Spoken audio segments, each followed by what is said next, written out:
everyone, this is Sam of Historiansplaining. A historian tells you why everything you know is wrong. These lectures are on SoundCloud, YouTube, Spotify, and other platforms, and if you can help to keep them coming, please go to my Patreon page. The link is in the description. And as I've said before, I want to work on lectures exploring the beginnings of the colonization of North America. And I want to start first by discussing Ireland, which may seem out of place, right? It's a country in Europe, but Ireland is very important to the story of the colonization of America. For one thing, as a source of people, a lot of the people who are showing up as indentured laborers, tenant farmers, soldiers in the New World in the 1700s are from Ireland, and it's good to understand why they were ending up in America and what sort of situation they were coming from. And also, Ireland is very important as a model and forerunner to the colonization of America and really to European colonization of all the rest of the globe. It's sometimes been called England's first colony, and I think we'll see in this lecture why it's viewed that way. So in this lecture, I'll try to go up to the Williamite takeover of England, Ireland, and Scotland, following after the so-called Glorious Revolution and the overthrow of James II in 1689. So this event had huge ramifications for Ireland, perhaps even greater than it did for England and Scotland, depending on how you imagine the alternate history if James II had remained on the throne. And also, that's where I left off my previous lectures about England, where I talked about the Tudor era, the Stuarts, the Civil War. I went up to the so-called Glorious Revolution and the takeover of William and Mary. And so I'll try to go up to that same point here in discussing Ireland, and I expect that when I get to the colonization of America, I'll also try to cover the same early period up to about 1689, before we then talk about the 18th century, because it actually was an important watershed for the American colonies too. So this will be about Ireland. Now, as with so many topics, I want to stop and say, what do we mean by that? What do we mean by Ireland? This is actually an ambiguous term. On the one hand, Ireland can be understood simply as a landmass, a single island that lies to the west of Great Britain and off the northwestern shores of Europe. But at the same time, it doesn't just mean an island. It also means, for one thing, a country, which traditionally in Irish is called Éire or Éire, from the ancient Gaelic roots Éirú and Éireann in the dative case, which refers not just to this single island, but also to the outlying islands around it. When one speaks of, say, the Isles of Arran off the western coast of Ireland, that is still traditionally considered part of Ireland as a country, right? So this basic land or realm was called Éirú or Éireann in Gaelic, possibly taking the name from a goddess of abundance and fertility associated with the land and possibly personifying the land. So this was originally a toponym, right? The name of a country, not of a people, not an ethnonym. It only became one later that people, the inhabitants of this country, came to be called Irish. Now, in that sense, Ireland can also be taken to refer to a nation, right? So, the Irish national movement, as I've said in my previous lecture on nations, it can be seen as really a paradigmatic and defining modern nationalist movement, right? So in this case, when we speak of Ireland, we're speaking about a collection of people, the Irish people, with certain shared culture, ancestry, language. And that gave rise in an indirect way to a modern nation state, namely the Republic of Ireland. But none of these four things are the same, right? The island, the country, the nation, and the state, the Republic of Ireland, each one is different. The Republic does not comprise all of Ireland in the geographic sense, right? One section of the island or the country, or as Irish Republicans would say, one part of the nation, is still detached from the Republic and is part of the United Kingdom. So none of these four things are exactly the same. None of them is coterminous. And hence, it's a highly charged and ambiguous term, and it's highly politically charged. And there are a lot of complications regarding terminology and language when one talks about Ireland and its history. For instance, there are places in Ireland that have competing names with different political freight to them, such as the city that can be called Derry or Londonderry, right? Different people call it by different names, and either side can take umbrage at the use of one name or the other. Also, many places have names that might originally be from Gaelic or Irish that have been anglicized in different ways through the years. Some of them have very long-standing anglicized names, so there can even be a lot of political freight in even how you pronounce these names. And, I'll do my best when I can to use something close to the original Irish pronunciations, but sometimes those are a bit beyond me to decipher. The spelling can be very confusing. And even how one refers to that language, right? Irish is usually the term applied to the modern living language that is still spoken by a small portion of people, mainly along the western coast of Ireland, but used to be more widespread. Gaelic today is generally only used for the older ancestral language, the ancestor of Irish, Scottish Gaelic, and Manx. But sometimes they're used interchangeably or confused. So again, it's more or less impossible for me to be totally consistent here, but I will try as much as possible to use historical Gaelic terms and pronunciations. Now, let's say we go back to the beginning and say Ireland is a landmass, an island, or a country comprising a large island and the smaller offshore islands around it. It's located, as you probably know, in the Atlantic Ocean just west of Great Britain, separated off from Great Britain by the Celtic Sea to the south, the narrower Irish Sea to the east, and the very narrow North Channel to the northeast, where the northeastern part of Ireland comes within about 13 miles of the Mull of Kintyre, a peninsula extending from the west coast of Scotland. So although Ireland is an island, it has always been very closely connected and had a lot of contact with Britain, especially Scotland. And Ireland's position is significant in a wider perspective. On the one hand, if one looks eastward, Ireland can be seen as overshadowed by Great Britain, this larger landmass which has a great deal of arable land and which has supported powerful states, including the Roman province of Britannia, later England, and then the UK, all of which have tried in different ways to interfere in or dominate Ireland. But on the other hand, if we look in the other direction, Ireland can be seen as the farthest western point of Europe, where the land masses connected to the European continental shelf extend furthest out into the Atlantic. And if one excludes Iceland and the Azores, which are actually upwellings of the mid-Atlantic ridge at the boundary of the Eurasian tectonic plate and the American plate, then really Ireland is the farthest western point of land in Europe, and it looks outward onto the Atlantic.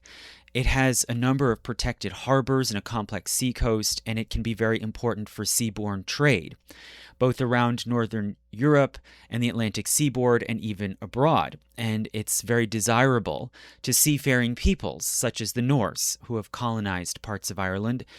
And it then becomes very important to contact with the Americas in later centuries. And this always brings to mind a clip I remember seeing where journalists went out to the far western coast, the sort of rugged coast of cliffs and islands facing onto the Atlantic, and spoke with an older Irish gentleman who pointed off to the horizon of the Atlantic and said, "The next parish west is Boston."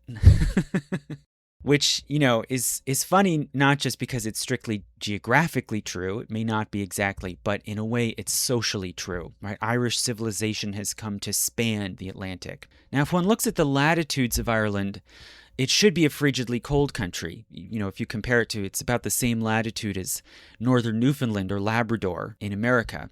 But its climate is quite different, right? So Ireland sits right in the path of the so-called North Atlantic Drift. basically the extension of what Americans call the Gulf Stream. And so it gets a constant flow of warm ocean water, which as it flows up into colder latitudes produces constant moist air. And hence the climate of Ireland is extremely wet, with year-round mist, fog, and rainfall, which is especially heavy in the southwest, which faces right into that ocean current, but also is strong all over the country. And it leads to great fertility and productivity. But only a limited portion of the island can actually produce crops. And that's because of the topography, the rocky soil, and the fact that the island is actually fairly rugged, relatively speaking. It has high mountains on 3 sides, in the north, in a narrower strip along the western coast, and in the south, with the very highest mountains being in the far southwest. These mountains are often difficult to traverse, can be snowy in winter, and can provide good natural redoubts.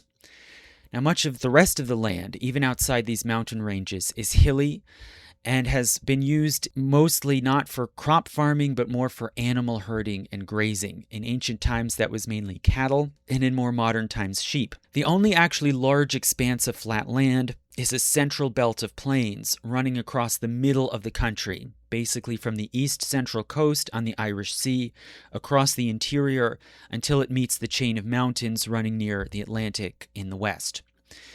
So this combination of rugged terrain and high rainfall gives rise to numerous rivers, lakes, and springs. And these lakes and rivers are a very important part of the landscape, and it seems an important part of the traditional belief system in Ireland. The longest river by far is the Shannon, which runs from the uplands in the north down into the central plain, passing through several lakes along its course, and then turns southwestward and forms a large estuary as it empties into the Atlantic. Many other shorter rivers run all along different parts of the island, such as the Foyle running northward into the Atlantic, the Bann, the Boyne, and the Liffey running eastward from the central plain into the Celtic Sea, and in the south, the Blackwater and the so-called Three Sisters, the Suir, the Nore, and the Barrow, which join together before emptying into the Celtic Sea. And most of these rivers are short by world standards, but they are quite massive due to the wet climate, and they form several large estuaries at the mouth, which can be useful harbors for trade, connecting the inland valleys to the sea. As for mineral resources, Ireland is generally not very rich, apart from some copper deposits and some small iron deposits in the southwest. And the island has traditionally been divided into 4 parts, basically 4 quadrants or provinces, as they're also called. And these were drawn up, it seems, in the Gaelic era, and then continued to be used under English domination. And these 4 provinces are Ulster in the northeast, Connacht in the northwest on the Atlantic, Leinster in the southeast, and Munster in the southwest. And it seems each one was named after either an early Gaelic tribe, namely the Ullid in the northeast and the Lion in the southeast, or a legendary founding figure, such as the ruler Con in the northwest and the patron goddess Mumna, a mother goddess, in the southwest. And under the influence of the Norse in the early Middle Ages, most of the names of these provinces had the suffix staðr, meaning land or territory, added on. So hence the land of the Ullid in the northeast became Ulster, the land of Lion in the southeast became Leinster, the land of the Mumna became Munster, and only Connacht, it seems, didn't change. It's still called the same name today, thousands of years later. Additionally, the East Central Plain area, just around what's today Dublin, this was traditionally called Meath, simply meaning the middle or central province, and it has sometimes also been counted as a separate 5th province, but in more modern times has usually just been counted as part of Leinster. But either way, whether one counts Meath as a separate province unto itself or not, these basic 5 provincial names, Ulster, Meath, Leinster, Munster, and Connacht, have been used continually for about 1,000 years. So Irish history begins in prehistory, and we know some from archaeology and linguistics about the pre-Indo-European inhabitants of the island. So it seems that Ireland was not inhabited until a bit more recently than many other countries, simply because during most of the Pleistocene age it was covered in ice. And glaciers covered over Ireland during most of the ice ages But periodically, during warmer periods, the ice retreated and uncovered some of the landmass. And at this time, the island was connected by land to Britain and Europe because the seas were lower. And there is some evidence that some people did follow migrating animal herds and stayed briefly in Ireland during these warmer periods. For instance, a butchered elk bone has been found in a cave that might date to more than 30,000 years ago. But still, sustained and permanent settlement of Ireland only began later, with the further retreat of the ice sheets between maybe about 8 and 9,000 BC. And the first people to migrate into Ireland were Mesolithic hunter-gatherers, who initially came over the land bridge from mainland Europe, and then later probably also by sea, and they populated much of the coasts and lived by hunting, gathering, and fishing. Then around 4000 BC or so, another wave began, coming by sea, and these were Neolithic farmers, probably stemming from a larger migration that had moved from Anatolia into Europe. And they brought with them agriculture and, very importantly, animal husbandry, including cattle. And they evidently made a very sophisticated society and built increasingly elaborate stone tombs, such as dolmens. And the most famous are passage tombs, large, wide earthen mounds encircled by stone walls, with a gateway in this outer wall that leads into a long, narrow passageway, leading in turn into a large central vaulted stone chamber. And the largest and most famous of these passage tombs in Ireland is Newgrange, in Meath, not far from Dublin. This one is about 280 feet wide and 43 feet high, and it was built around 3200 BC, hence it seems to be slightly older than Stonehenge. The central chamber is decorated in intricate spiral carvings, and it houses bones and grave goods of various people. And it seems to reflect a large-scale social organization, shared belief in an afterlife, and perhaps shared reverence for common ancestors among various clans and tribes. So this, you could say, prehistoric civilization was thriving for a time in basically central and eastern Ireland in that central plain until the Bronze Age began around 2000 BC. So around that time, people in Ireland began smelting bronze, and it seems they used local copper gathered in Ireland combined with tin imported from Great Britain. And so this could only flourish and be sustained with seaborne trade, especially with Britain. It's unclear who brought bronze technology into Ireland. It could have been the so-called beaker people, a mysterious class or network of people who migrated all over Europe and were buried in basically the same way everywhere, in plain graves with a corded ceramic beaker. So it's possible the beaker people might have brought bronze working into Ireland, or it might have come slightly later with other migrants or traders. But the really big upheaval in Ireland came then more than 1,000 years later, with a new migration from the mainland of Europe. So starting around 800 to 700 BC, Indo-European migrants started to arrive in Ireland, and they came probably mostly from what's now France and Spain, and they were mostly from the Celtic group related to the so-called Gauls in mainland Europe. And they brought in with them new customs and technologies, including metalworking, especially ironworking, and with that, new styles of farming and warfare using iron tools and weapons. And the nature of this Indo-European Celtic migration is uncertain. Much like with the Anglo-Saxon migration into England, it's unclear how much it involved violent invasion and conquest, or if it was more a peaceable migration and the introduction of customs and technologies. But either way, ironworking almost surely provided a huge military advantage, and by about 500 BC, Celts were clearly the dominant group throughout the country. And it seems that their languages and customs melded together with the previous existing inhabitants. It was not a complete displacement or, killing off of the local people. And the language that evolved in the island is usually called Gaelic, at least when we're speaking of ancient and medieval times, we can call it Gaelic. And Gaelic is mainly a Celtic language, hence it is a cousin of other Celtic languages like Welsh and Breton. But it also has many words that are non-Indo-European and probably were borrowed from the pre-existing ancient languages of Ireland. And further, Gaelic is the ancestor of the modern Irish language and also, as I've said, of Scottish Gaelic and Manx. Now, in what we can broadly call antiquity, from about 500 BC, when the Celts became dominant, up to the Middle Ages, Ireland was divided into many tribes and clans, who generally did not think of themselves as belonging to a single group. And for many years, they had no ethnonym, or collective name, for themselves. But that would eventually change in the 300s AD, when some people from Ireland began to raid and colonize in Britain. And so they were having close encounters with quite different people on that other island.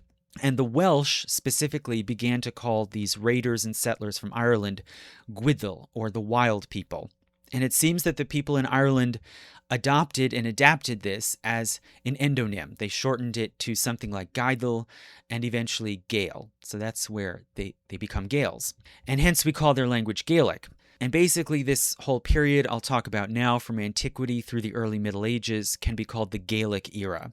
So although there was no single central authority in the country, the Gaels did develop a complex set of shared laws and customs for maintaining a social system and mediating relations between parties. So the Irish can be said to have created an enduring Gaelic civilization. So what can we say about this Gaelic civilization? Well, the sources of information that we have about it, apart from linguistics, they include archaeology, classical texts from the Mediterranean world that make reference to Ireland, and ancient Irish texts that were originally oral but were written down in later centuries in the Middle Ages, including laws, myths, and legends. So we'll talk about each of these in turn for what they can show about ancient Gaelic society. So as for archaeology, as we said, ironworking came in and took over in the island by about 600 BC. This provided tools for more intensive agriculture and for tree cutting, which then led to a great deal of deforestation. And large areas, especially flat areas of Ireland, became deforested, and that led in turn to the formation of many bogs as water collects in the lowlands. It also introduced new powerful weapons, especially swords and axes. And we can speculate that this led to a destabilizing or fragmenting effect, which it didn't necessarily do in all countries. In many places like Mesopotamia, the Iron Age led to greater centralization. But in Ireland, it seems it led to more instability and fragmentation, since there were so many places on the island that could be turned into fortresses and redoubts. And one sees in this era a shift from the monumental stone constructions of the Stone Age to simpler, smaller buildings. The dwellings became, it seems, smaller and simpler, made of wood and earth and sometimes stone. Monumental stonemasonry construction ended, although smaller ceremonial stone circles were still built, similarly to what one saw in Britain. The burials also became smaller and simpler, usually in cemetery plots with some grave goods. And bog bodies have also been discovered in Ireland from this era. So these are bodies that were dropped into bogs, whether intentionally or accidentally, and then preserved for centuries. And it's not always clear what happened to these people or why they landed up in the bog, but some have argued that they seem to be leaders or priestly figures who were sacrificed and intentionally deposited in the bogs. There was generally a lack of urban centers, not many towns and nothing we could call a city, apart from two settlements that one can speak of in the east, basically at the site that comes to be called Tara, and another in the north in Ulster. And these were relatively modest and mainly ceremonial. But another form of building that did proliferate in this Gaelic age was fortifications. And these include firstly crannogs, basically large round wooden strong houses built on stilts or platforms out in lakes, usually with a narrow walkway connecting from the shore to the stronghouse. And it seems these were built to protect clans and their cattle in time of attack. Also in the Gaelic era, there was a proliferation of ring forts, large enclosures often on hilltops or high points with high stone walls and inner walkways. And it seems that the remains of about 30,000 of them can still be seen all around Ireland, some of them pretty intact. So these might have been the centers of tribes or local rulers. Also, there was continuing trade. So Ireland had significant trade with the rest of Europe, mainly exporting forest goods like lumber and animal hides, and importing luxury goods such as amber and precious metals. And early on, most all of this trade, it seems, was with the continent, including amber being imported from the Baltic region. But later on, it seems the trade reoriented more towards Great Britain, especially after Britain came under Roman control. And Irish kings and chieftains obtained Roman-made goods like bronzes and tried to take on Roman styles, almost like little governors or emperors. And also, some Irish traders went and permanently lived in Britain and acted as trade intermediaries. So there's a long history of mutual awareness and contact between Ireland and the world of both Britain and the continent. And over these centuries of contact, some knowledge of the island did come to be recorded in ancient Greek, Roman, and Carthaginian documents. So let's say we see, what do these classical texts from the Mediterranean say about Ireland? Well, it seems that texts in various languages made reference to an island far off to the northwest beyond Britannia. And this island was sometimes associated specifically with the Celts, who saw it as in some way mysterious and holy. In Homer's Iliad, Homer alludes to the far northwest edge of Europe and calls it a land of fog and gloom, beyond which lies the Sea of Death. Then an anonymous early Greek text from the early 500s BC, which was later collected by the Romans and translated into Latin, refers to a so-called holy island. In Greek, the name of this island is said to be Ierni, and it's said to be inhabited by the gens Hiernorum, basically the race or tribe or family of Ierni. And then later Greek texts further, the name evolves and it comes to be called Iovernia, perhaps being, expanded with these familiar Greek sounds. Around 500 BC, the Carthaginian voyager Himilco traveled out of the Mediterranean and up the Atlantic coast in search of tin, and he reported seeing Celts sailing in coracles, basically large round rafts. And these Celts reportedly told him of, quote, a sacred island, so the ancients called it. This lies amid the waves, abounding in greenery, and the race of the Hierni live all throughout it.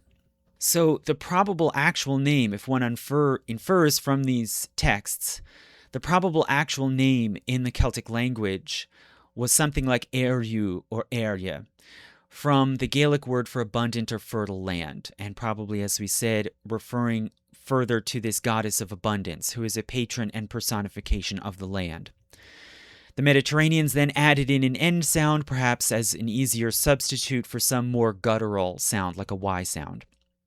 Then in the 1st century BC, the Greek geographer Strabo described the people of Ireland as being more wild than the Britons, which, is saying a lot for the Greeks, and as practicing ritual cannibalism and incest among families. And he describes them as, quote, wholly savage, living a wretched existence because of the cold. So one can see here a split, right, between the outward perception of the country as wild, cold, and wretched, associated with death and with taboos, and the self-perception, it seems, among Celts of the island as holy, rich, and abundant. And perhaps these are not totally contradictory, right? That which is holy or sacred is also often forbidden or taboo, and associated with death, like cemeteries, or one could say like the tombs seen in ancient Ireland. Also, the island is often associated with winter, and this comes together eventually in a new name for the island which appears in Latin, which is Hibernia. So Julius Caesar, in his memoir of his campaign in Britain, refers to an island as being west of Britain and about half as large, and he calls it Hibernia, which it seems is a convergence. It takes the Greek name Iovernis and merges it with the Latin word hibernus, meaning wintry. So it can be taken to mean land of winter. And this occurs later in other Latin texts. And in about 150 AD, the Roman geographer Ptolemy made an atlas of Europe, which included the first known surviving map of Ireland. And it's remarkably detailed. It marks out 6 mountains, 16 rivers, and 15 tribes and 10 towns. And most of the place names in this map can actually be identified with real sites in Ireland. And about half or so of the tribes named on the map can be identified with tribes or clans that are attested in other sources. For instance, the Voluntioi in the north seem to be the same as Ulud, the tribe that Ulster is named for. Now, others on the map cannot be identified, maybe because they died out, they took on different names, or they never existed in the first place. But interestingly, some of the tribal names seem to be Celtic or Indo-European, and others are not. And this maybe reflects the survival of some pre-Celtic groups, even into the Roman era.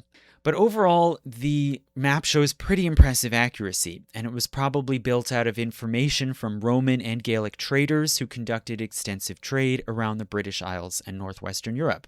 So we can see the Romans were interested in Ireland. They saw it as significant, but they never made any effort to conquer it. So according to the Roman historian Tacitus, in the late 1st century, when the Roman general Agricola was on campaign in northern Britain and building forts across the northern part of that island, he came to a peninsula, perhaps the Mull of Kintyre, from which he could see across the channel to Ireland, and he was intrigued, and he knew that it could make a valuable acquisition due to its trade with Gaul. And reportedly an Irish chieftain, who at the time was engaged in a dynastic dispute and had been exiled from Ireland, visited Agricola in this peninsula and offered an alliance, and led him to believe that Ireland could be conquered with one Roman legion. This same sort of scenario would actually play out about 1,000 years later, and we'll get to that. Now, whether or not Agricola was tempted by this proposition, it seems no legions ever crossed to try to conquer Ireland. It seems some Roman scouts or envoys may have gone over, but this is uncertain, and if so, they left little impact. So Ireland enjoyed a continuing independence in their island, and they were never subjected to Roman rule or taxation or levies. And they also never got Roman roads or engineering or sanitation. And the Latin language and writing system were never imposed upon the island. Rather, Gaelic society was run orally, and they had an overwhelmingly oral literature until after the end of the Roman era. But ironically, as we'll see, both the Latin language and Latin literacy did arrive soon after with the coming of Christianity, and the Gaels embraced both of these with exceptional enthusiasm, such that Ireland ended up becoming a major center of Latin and Christian learning. And we'll talk about that soon, but what's important to know now is that for most of the Gaelic age, Ireland had no writing. All records were oral. Now, late in the Gaelic era, after extensive trade and contact with the Roman world, some Irish travelers probably brought back to Ireland the concept of writing, and somewhere around 300 AD, they invented what's called Ogham, a writing system with sounds represented by rows of lines slashing across a horizontal crossbar, and can look a bit similar to Norse runes.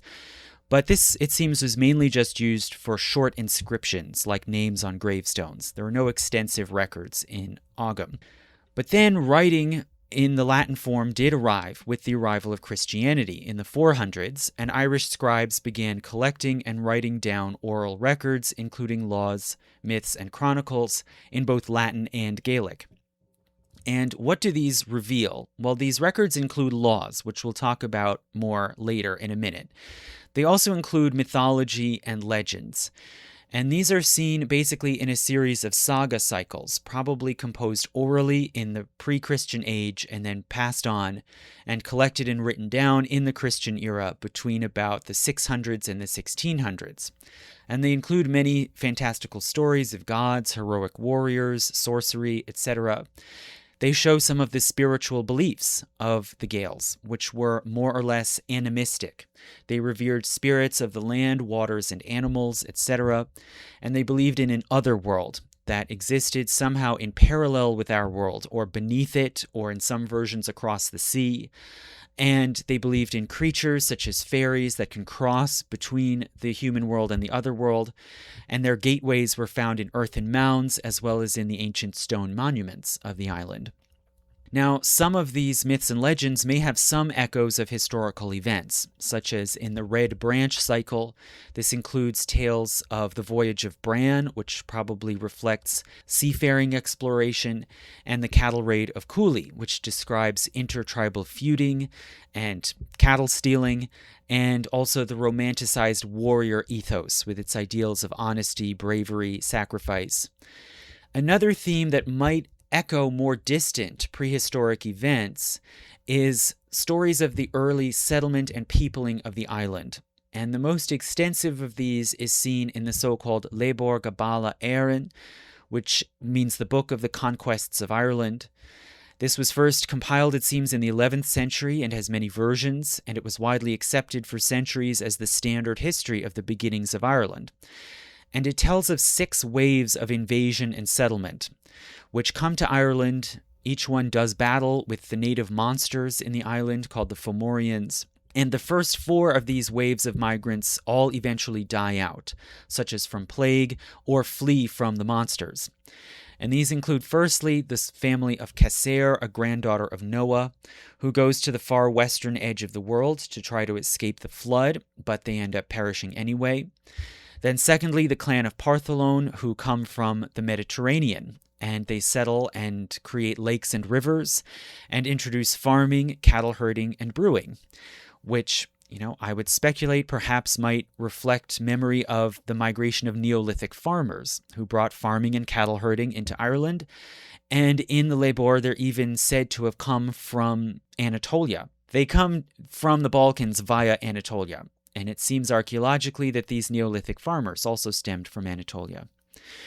Thirdly are the Nemed. These come to Ireland by ship from the Caspian Sea. They clear forests, making plains, and they build 2 royal forts. They are eventually expelled by the monsters, and they are scattered to several different lands, namely Greece. This group becomes slaves in Greece. Also Britain. These become the ancestors of the Britons. And thirdly, into the far north of the world, and this group is not seen for many centuries. But over the following years, 2 of these tribes later return to Ireland. So one, the group that went to Greece, come back, and they are known as the Firbolg. They return and resettle the island, divide it into several provinces, and establish law and order and a succession of high kings. But they get forcibly supplanted by another group, and this is the descendants of the Nemedians who had fled into the far north. So they return to Ireland with awesome powers of sorcery, and they're called the Tuatha De Danann, basically something like the tribes of the goddess Danann. And these seem to be quasi-divine, quasi-human figures with awesome powers. They are associated with nature, abundance, and sorcery. They are inscrutable and unpredictable. And they include 2 warrior gods, one of them being called Dagda, who carries with him a harp that controls the seasons. And the harp later comes to be used as a symbol of the land of Ireland. Also, according to the Lebor, the Tuatha De Danann defeat the Firbolg and banish them to offshore islands, and then defeat, finally, the monsters. So they are the most ancient group that is believed to still remain in Ireland. And this group, the Tuatha De Danann, includes dozens of gods and spirits. Some of them seem to have Celtic roots, others not. They're said to dwell around the old stone monuments and tombs, such as Newgrange, and to use them as their gateways to the other world. So perhaps these too relate to the pre-Indo-European ancestors in some way. But anyway, regardless of that, according to the narrative, after 150 years of peaceful rule, they are joined by a 6th and final group called the Milesians, who migrate by sea from Spain, and they fight a war with the Tuatha De Danann. They come to a truce, and this truce leads to a series of partitions. So firstly, the Milesians and the Tuatha split the country, with the Milesians getting the upper world, and the Tuatha taking the lower or other world. And then secondly, the Milesians further split the land in 2 among themselves, dividing it north and south. And the north gets the great poet Keir as a leader, and the south gets the harpist Cenfin, which explains then the different traditional art forms, right, with poetry being associated with the northern regions and music with the south. So one can speculate, as many have, one can speculate that the Milesians perhaps might represent the Celts, who came in largely from Spain and brought in new art forms like instrumental music and bardic poetry.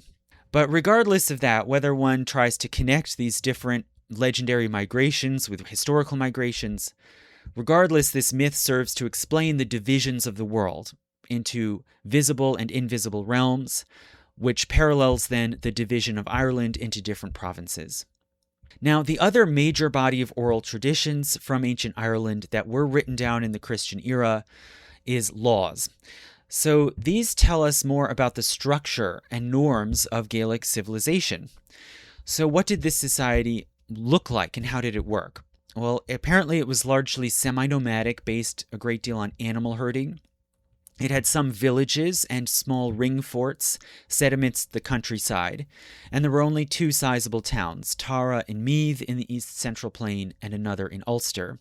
Now, in theory, relations in this society were governed by complex codes of laws called Brechin laws, and these are memorized and developed orally and applied by judges called brechins.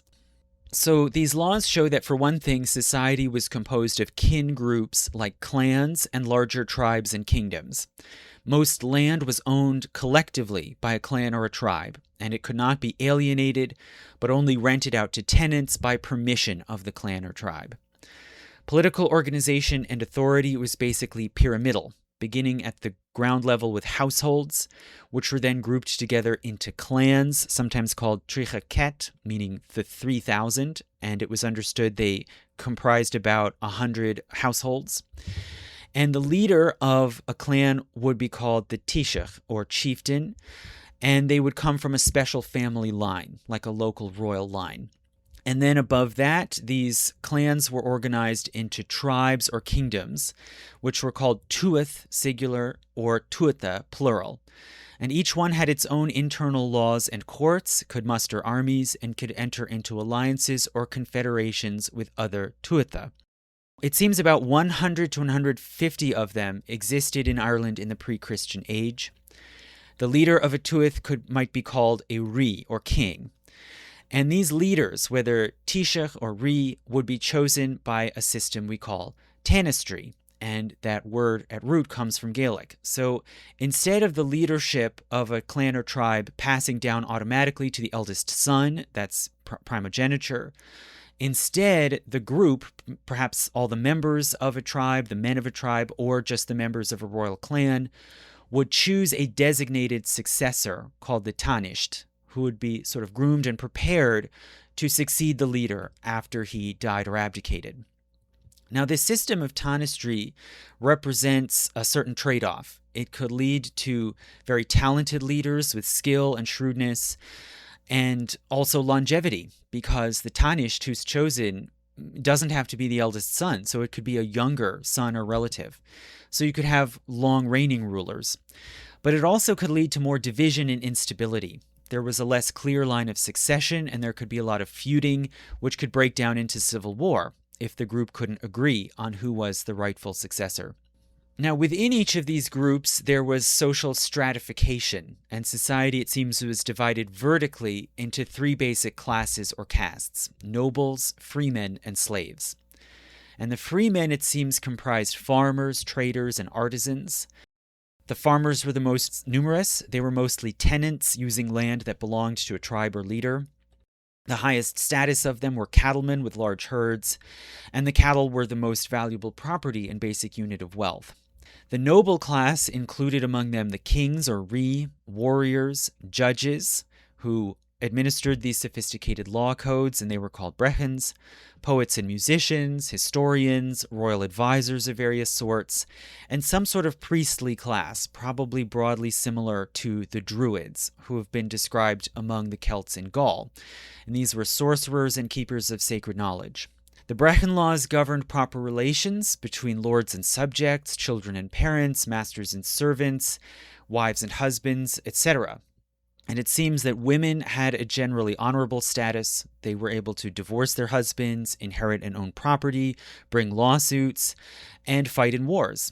And this was expected, it seems, in many clans and tribes. And women were only broadly exempted from warfare after 697 AD in the Christian age. Interrelations between the tribes and clans they involved a great deal of feuding, including over territory, which often had ill-defined and shifting boundaries. And in principle, these feuds should be regulated and governed by the Brecon laws, which stipulated the settlements of conflicts and laws of recompense, usually decided by arbitration. And they sometimes also formed lasting alliances or confederations, which might then coalesce into larger regional kingdoms. And this is probably how those original 4 provinces of Ulster, Leinster, Munster, and Connacht originally came about, by this sort of gradual coalescing of tribes in each of the 4 regions. And then finally, overarching even above them, there was a high kingship, which emerged in a very uncertain point in the Gaelic age. But the high kingship was a position basically of supremacy among kings. It was a title for the highest status king, who was called Ard Rí. And this title may have referred at first just to the kings of Tara, which was widely regarded as a sacred place, and hence their rulers were seen as preeminent. But later on, certainly by the Roman era, it seems this title was claimed by whichever king in Ireland was most powerful and could bribe or strong-arm his peers. And the ceremonial power center continued to be at Tara. High kings were customarily crowned on a hill capped by a monolith called the Lia Fall, which in turn was associated with the gods, the Tuatha De Danann. And in fact, this translation, High King, for Ard Rí, this translation is kind of misleading. They were just really paramount kings. They did not assert direct rule over or collect taxes from the inhabitants at large. They just got basically tribute from other kings and chieftains and military support in the case of war. And there continued to be pretty frequent wars and raids within the island. Common conflicts were over territory, cattle, status, and prestige, including the title of the High Kingship, and over the internal disposition of power, basically the balance of powers between the local kings and chieftains and the high kings. And you could say, in other words, between centralization and localism. This was a continuing feud. Now, sometimes, especially later in the Gaelic age, this warlike energy was projected outwards. So with the decline of Roman power in the 300s, many Irish fighters, it seems, turned to raiding and pillaging. And they did this all around the western side of Britain, often taking captives back to Ireland. And they became, it seems, a serious scourge, and the remaining Romano-Britons in Britain called these brigands Scotai. And hence, the people of Ireland got, you could say, their first collective ethnonym. They could be called Scots, as we would say today. And it seems this name stuck and was often used in following centuries, including by inhabitants of Ireland themselves.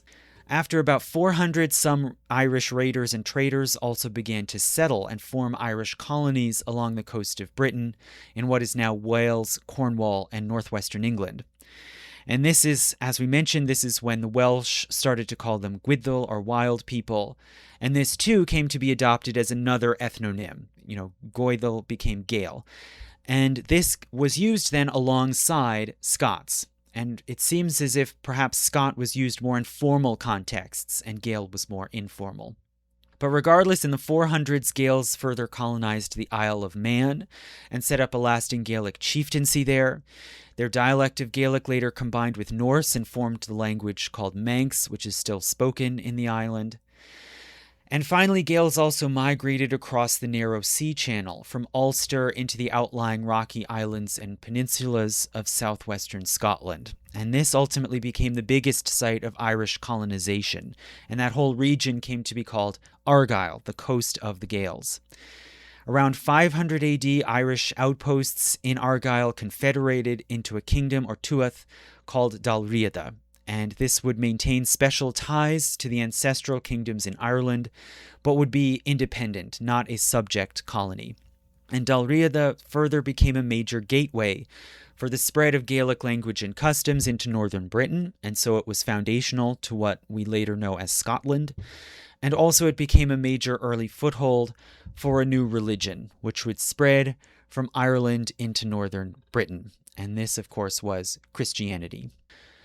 So the Christian era began in Ireland in the 400s, and it seems that the Christian faith made early inroads into Ireland in the early 400s, and it probably came there with the traders and captives that were brought back from Britain to Ireland. By no later than 431 AD, there were Christians in Ireland in continuous contact with fellow churches on the continent, such as in Gaul. And in that year, Pope Celestine dispatched a deacon named Palladius to the island to lead the church there as bishop. And according to later chronicles, Palladius did go and oversee the church for some time, but he died or was expelled soon after.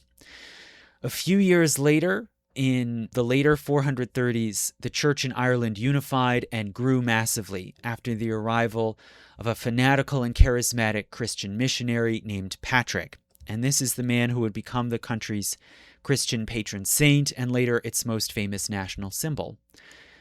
So Patrick, one of the many ironies about St. Patrick is that he was not originally Irish, but British. More specifically, he was Romano-British. He grew up in southwestern Britain. His father was a landowner and Christian deacon from the Romano-British elite. And Patrick's own name, Patricius, means nobleman or patrician. During his career in Ireland, he wrote a set of confessions which recounted the events of his life. So if we take his confessions seriously, it seems that as a teenager, he was captured in a raid by so-called Scots and brought back to Ireland as a slave. From the age of 16, he was forced to work as a shepherd until at age 23, he escaped and returned home to Britain. But sometime after that, he had a dream vision of a man from Ireland who told him to go back and to spread the faith in that country. He then got ordination in Britain as a priest and went out on his own on a mission to Ireland where he preached the faith and presented himself as a bishop, took up leadership of the church, and began traveling around the country ordaining priests and setting up more bishoprics.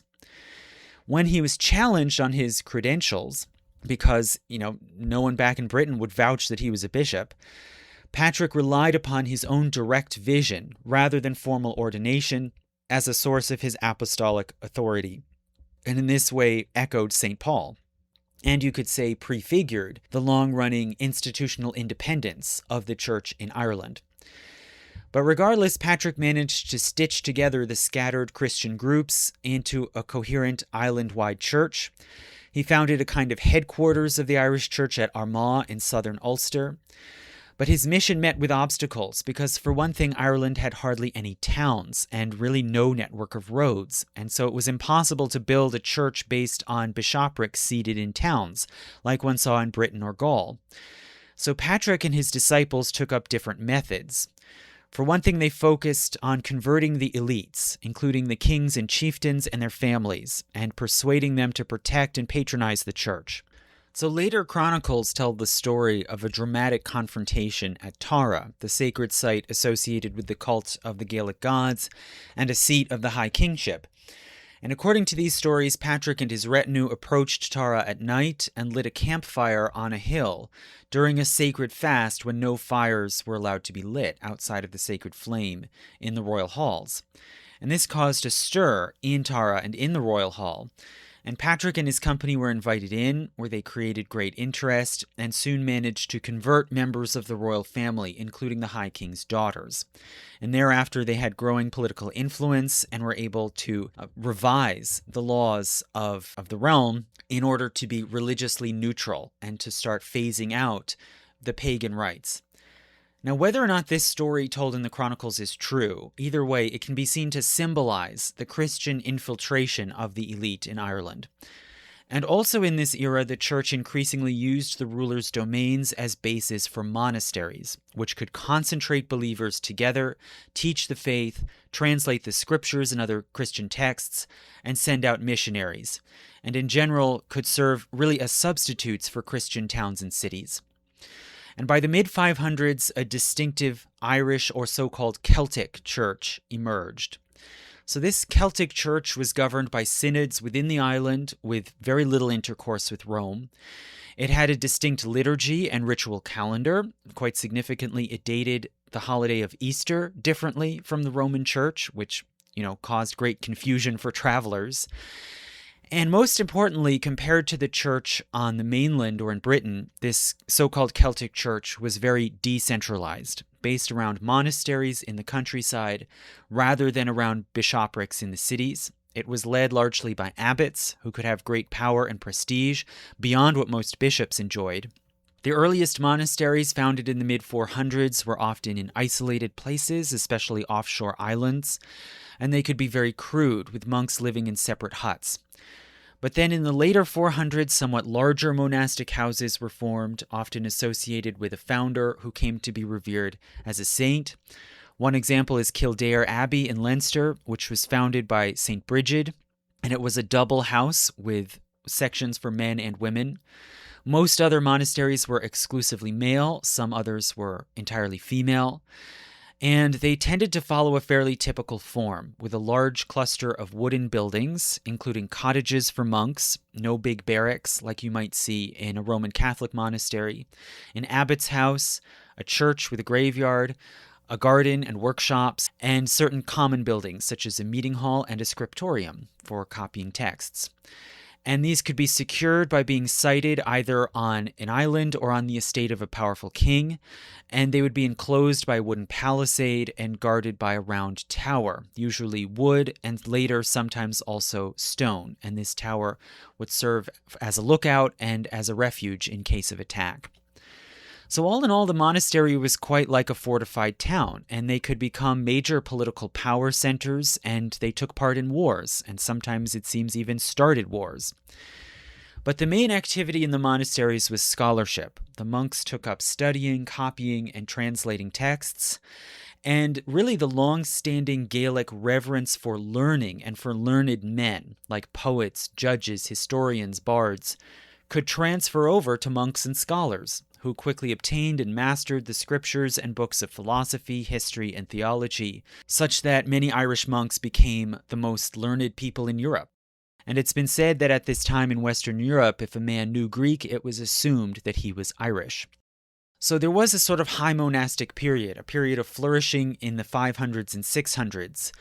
And in this time, much of Europe had been thrown into instability with the breakdown of the Western Roman Empire and invasions by Huns and other barbarians. Some centers of learning collapsed or shrank or became insecure.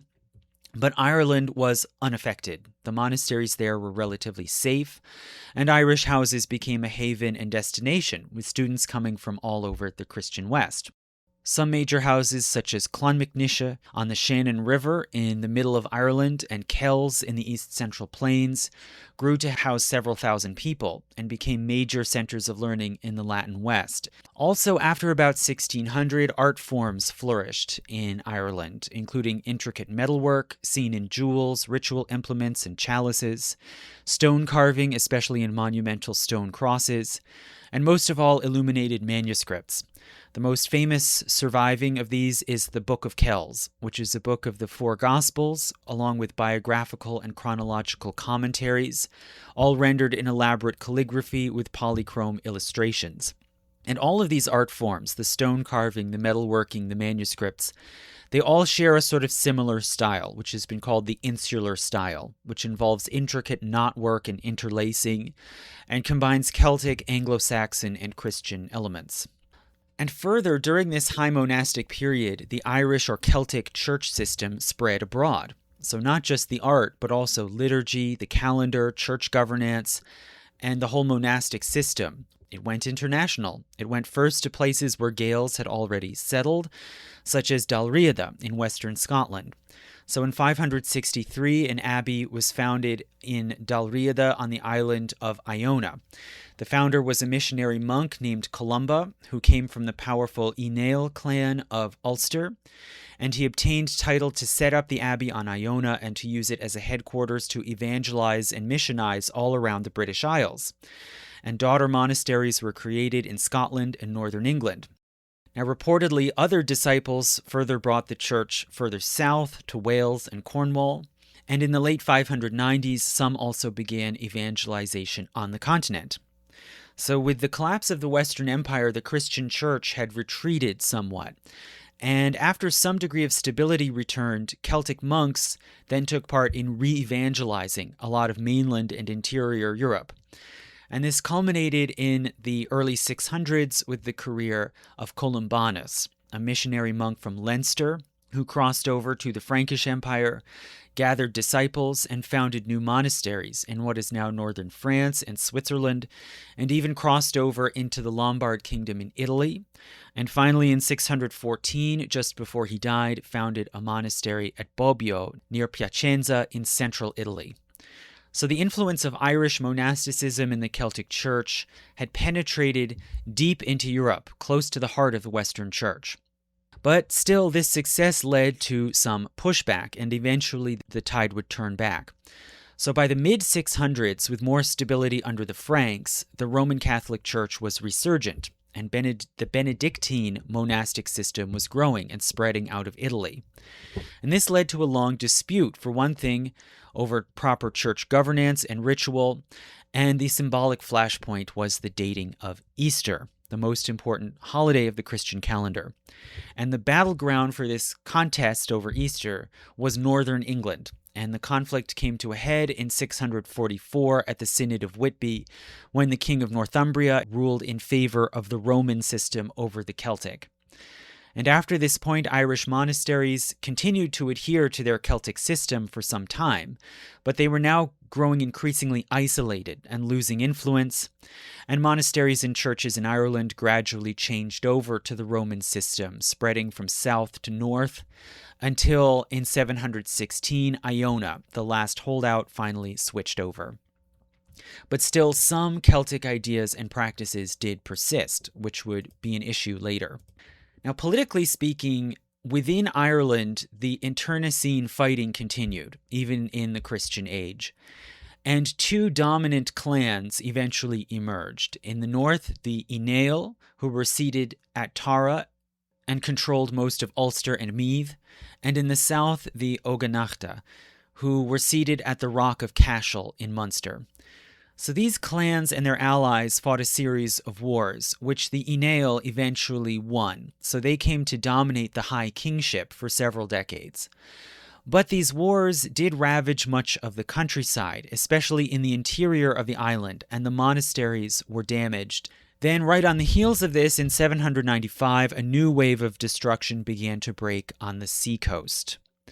And this began the Norse era. So in 795, Viking parties appeared from the sea off the northeastern Irish coast and began hit-and-run raids of villages and monasteries, especially on the outlying islands.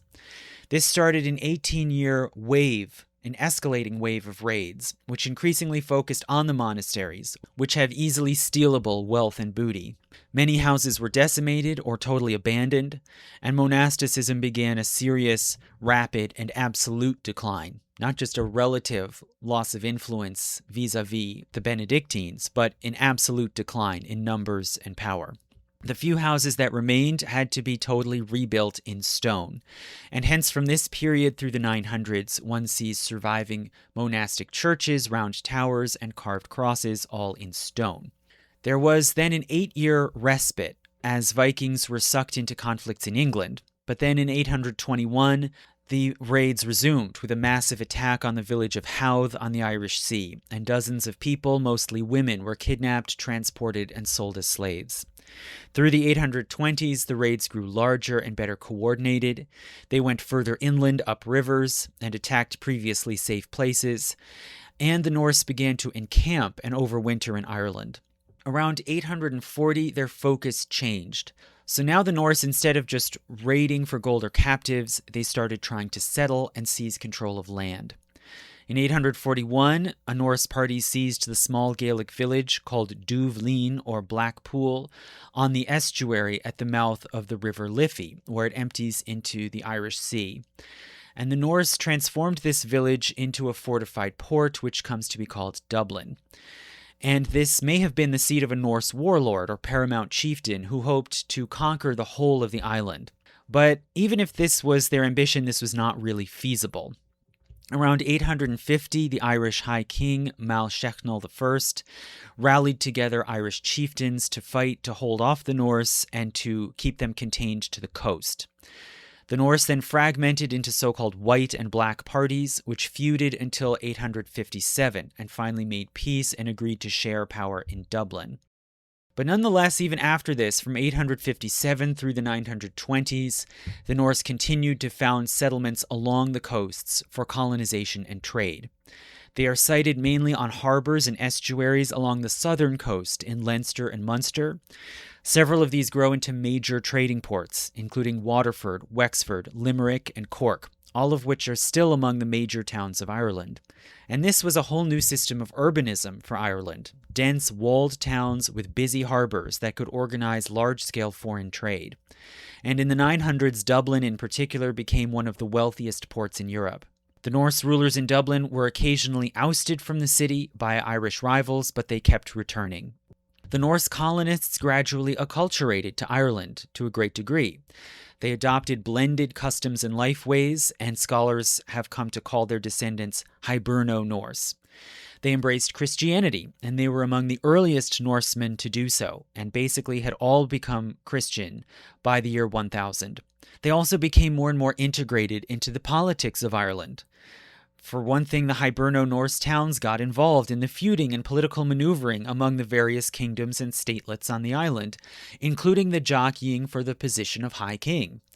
If you wanted that paramount chieftaincy, it was good to have the support of the Hiberno-Norse. Now, the High Kingship was still at this point fairly weak and a mostly just ceremonial position, with a nominal capital at Tara, which now had been Christianized. There was sometimes conflict over the exact power and reach of the High Kingship as against the local tribal power centers. And pressure towards centralization grew in the late 900s. It seems this happened as the Anglo-Saxon states in Britain were gradually unifying under the Crown of Wessex and forming a large and powerful kingdom of England. So this created a sense of threat among the Gaels in Ireland and a desire to similarly unify their island.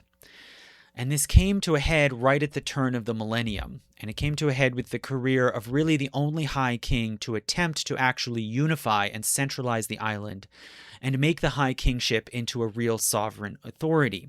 And that was a ruler called Brian Boruma, also now called Brian Boru.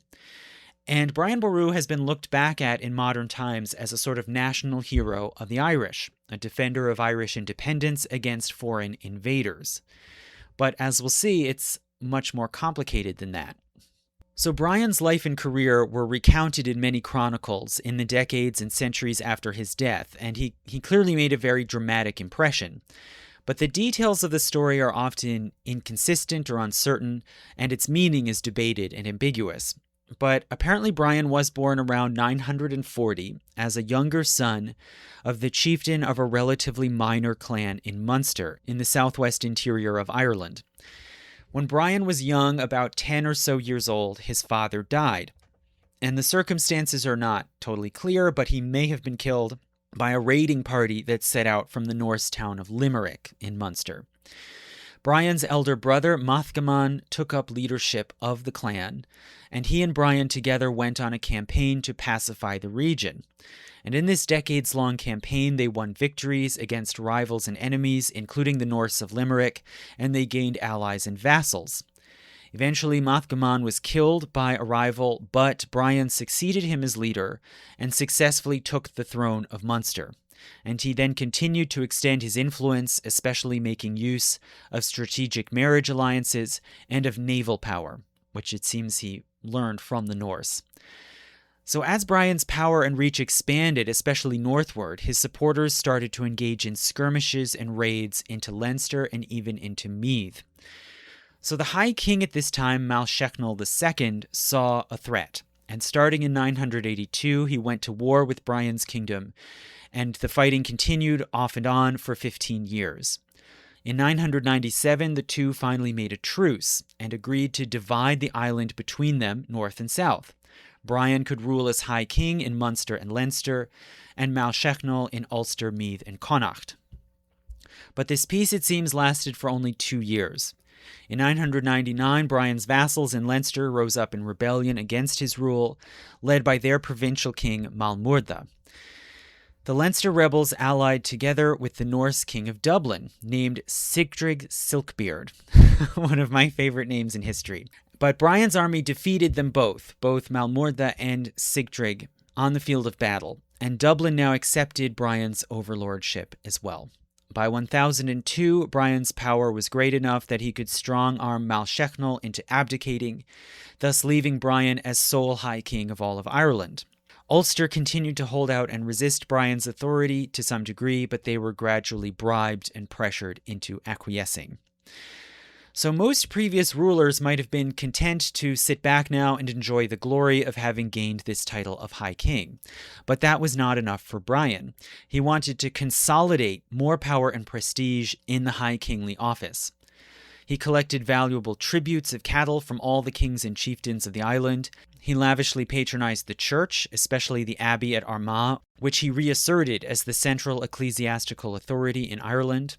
In 1004, he undertook a grand procession around the country, starting off from his old family seat in Munster and marching clockwise all along the coast, making a triumphal entrance into Dublin and receiving homage from the Hiberno-Norse, then returning to Munster and ending up finally at the old palace at Cashel, the traditional royal seat of Munster.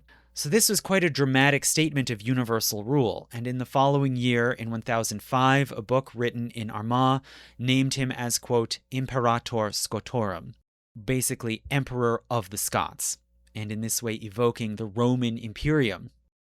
This new centralized state lasted about 10 years. In 1013, Leinster again rose in rebellion, where the Leinstermen didn't want to accept this increasingly powerful central royal authority, and they tried to reclaim their traditional autonomy. They again allied with Sigtryg Silkbeard of Dublin, whom Brian had allowed to remain in power. And in the spring of 1014, Brian's army invaded Meath to confront the Dublin and Leinster rebels. The two sides met at Clontarf on the seashore near Dublin and fought a long, bloody battle. The royal forces under Brian finally prevailed after taking heavy losses. Brian was victorious, but it seems he died soon after the battle, and it's unclear whether he died from injuries from the battle or was assassinated in his tent by a retreating Norse warrior, as some chronicles claim. So these early accounts of Brian's life and the Battle of Clontarf, they tend to emphasize Brian's Christian piety, and they cast him as a kind of Christ-like martyr king, sacrificing himself to defend Ireland against the pagan and heathen Vikings. And some early chronicles even claim that he was murdered while at prayer, right, casting him very clearly as a martyr. But there are obvious problems with this perspective. For one thing, the Hiberno-Norse were all Christians at this point as well. They were not heathens, as these tales claim. Now, later on, especially in the 19th century, Brian's memory was revived again and his story was retold, this time casting him as a Gaelic national hero, fighting like Joan of Arc or Alexander Nevsky to defend the homeland against foreign invaders and occupiers, specifically to repel Viking raids. Now, some obvious problems here. For one thing, the Battle of Clontarf was not Gael versus Norse. There were Norse on both sides of the fight, and there were Gaels on both sides of the fight. The main rebel party Brian was fighting was from Leinster. And secondly, by 1014, the Viking raids had been over for more than a century. The Norse that Brian fought were descended generations back from invaders from Scandinavia, but they were Irish-born and fully part of Ireland. So it has often been cast as a national fight, but really this was more of an internal fight over the balance of power between centralization and localism. So what happened in the aftermath after Brian died? Well, in the short term, Malshechnal came back to the throne as High King.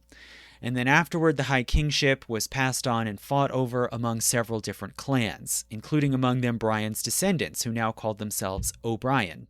But none of them had anything like the power or prestige of Brian Boru, and all subsequent High Kings were pretty minor figures, and politics in Ireland mainly fell back to localism and feuding and skirmishing. After 1100, there was a period of somewhat greater stability. A new dynasty called the O'Connor. That's the modern pronunciation because I'm not going to try to attempt the Gaelic one in this instance. But a new dynasty that we can call the O'Connors, originally from Connacht, claimed the high kingship, starting with one king who reigned for an exceptional 37 years. And they stood mostly above the fray of these old North versus South feuds.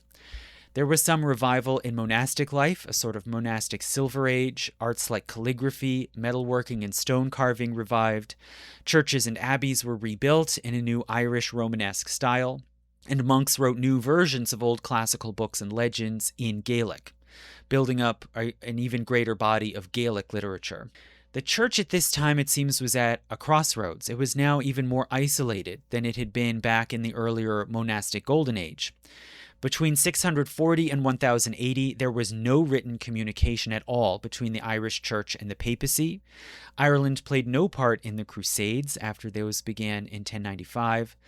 And by 1100, the Irish Church was quite independent, governed entirely by local synods, and it was starting to diverge again more and more from the Roman Catholic mainstream. For instance, the church in Ireland had married priests and church offices that passed down in families, both of which were being suppressed by the reforms in the Roman Catholic Church. So the papacy was alarmed by this trend. So in 1152, the Pope dispatched a legate named Paparo to attend an Irish synod that was being held at Kells. And Paparo used his authority from the Pope to persuade this synod to agree to, one, reorganize the church based on a hierarchy of bishops and archbishops answerable to Rome, and to carry out reforms to bring the church more into line with Roman Catholicism. So that was a victory for the Vatican, but still the papacy knew that to carry out serious reforms, they needed the backing of a strong monarch, which simply did not exist in Ireland. So they looked to the nearest strong centralized kingdom, which was England. And in 1155, the Pope issued a bull granting the English crown ecclesiastical jurisdiction over Ireland, on the understanding that they would see through the reform of the church in Ireland. And this bull, in part, addressed the King of England, Henry II, directly, and said to him, quote, "We regard it as pleasing and acceptable to us that you should enter that island for the purpose of enlarging the boundaries of the church, checking the descent into wickedness, correcting morals and implanting virtues, and encouraging the growth of the faith of Christ, that you pursue policies directed towards the honor of God and the well-being of that land, and that the people of that land receive you honorably and respect you as their Lord." End quote.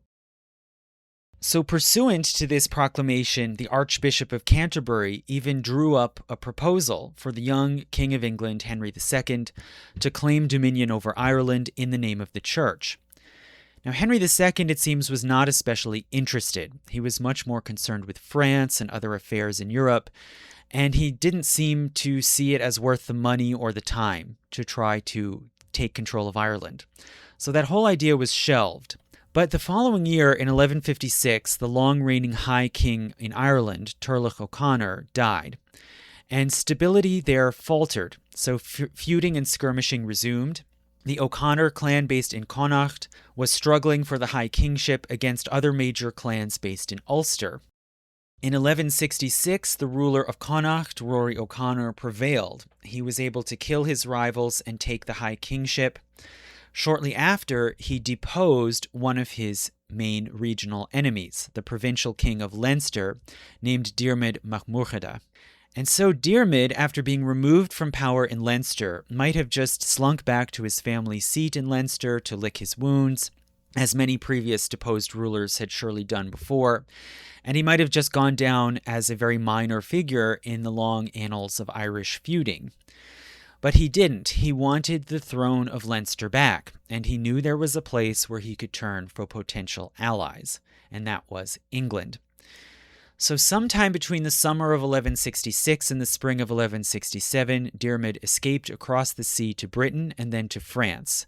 He was apparently hoping to get an audience directly with the King of England, Henry II, in order to ask for English aid in taking back his throne in Leinster.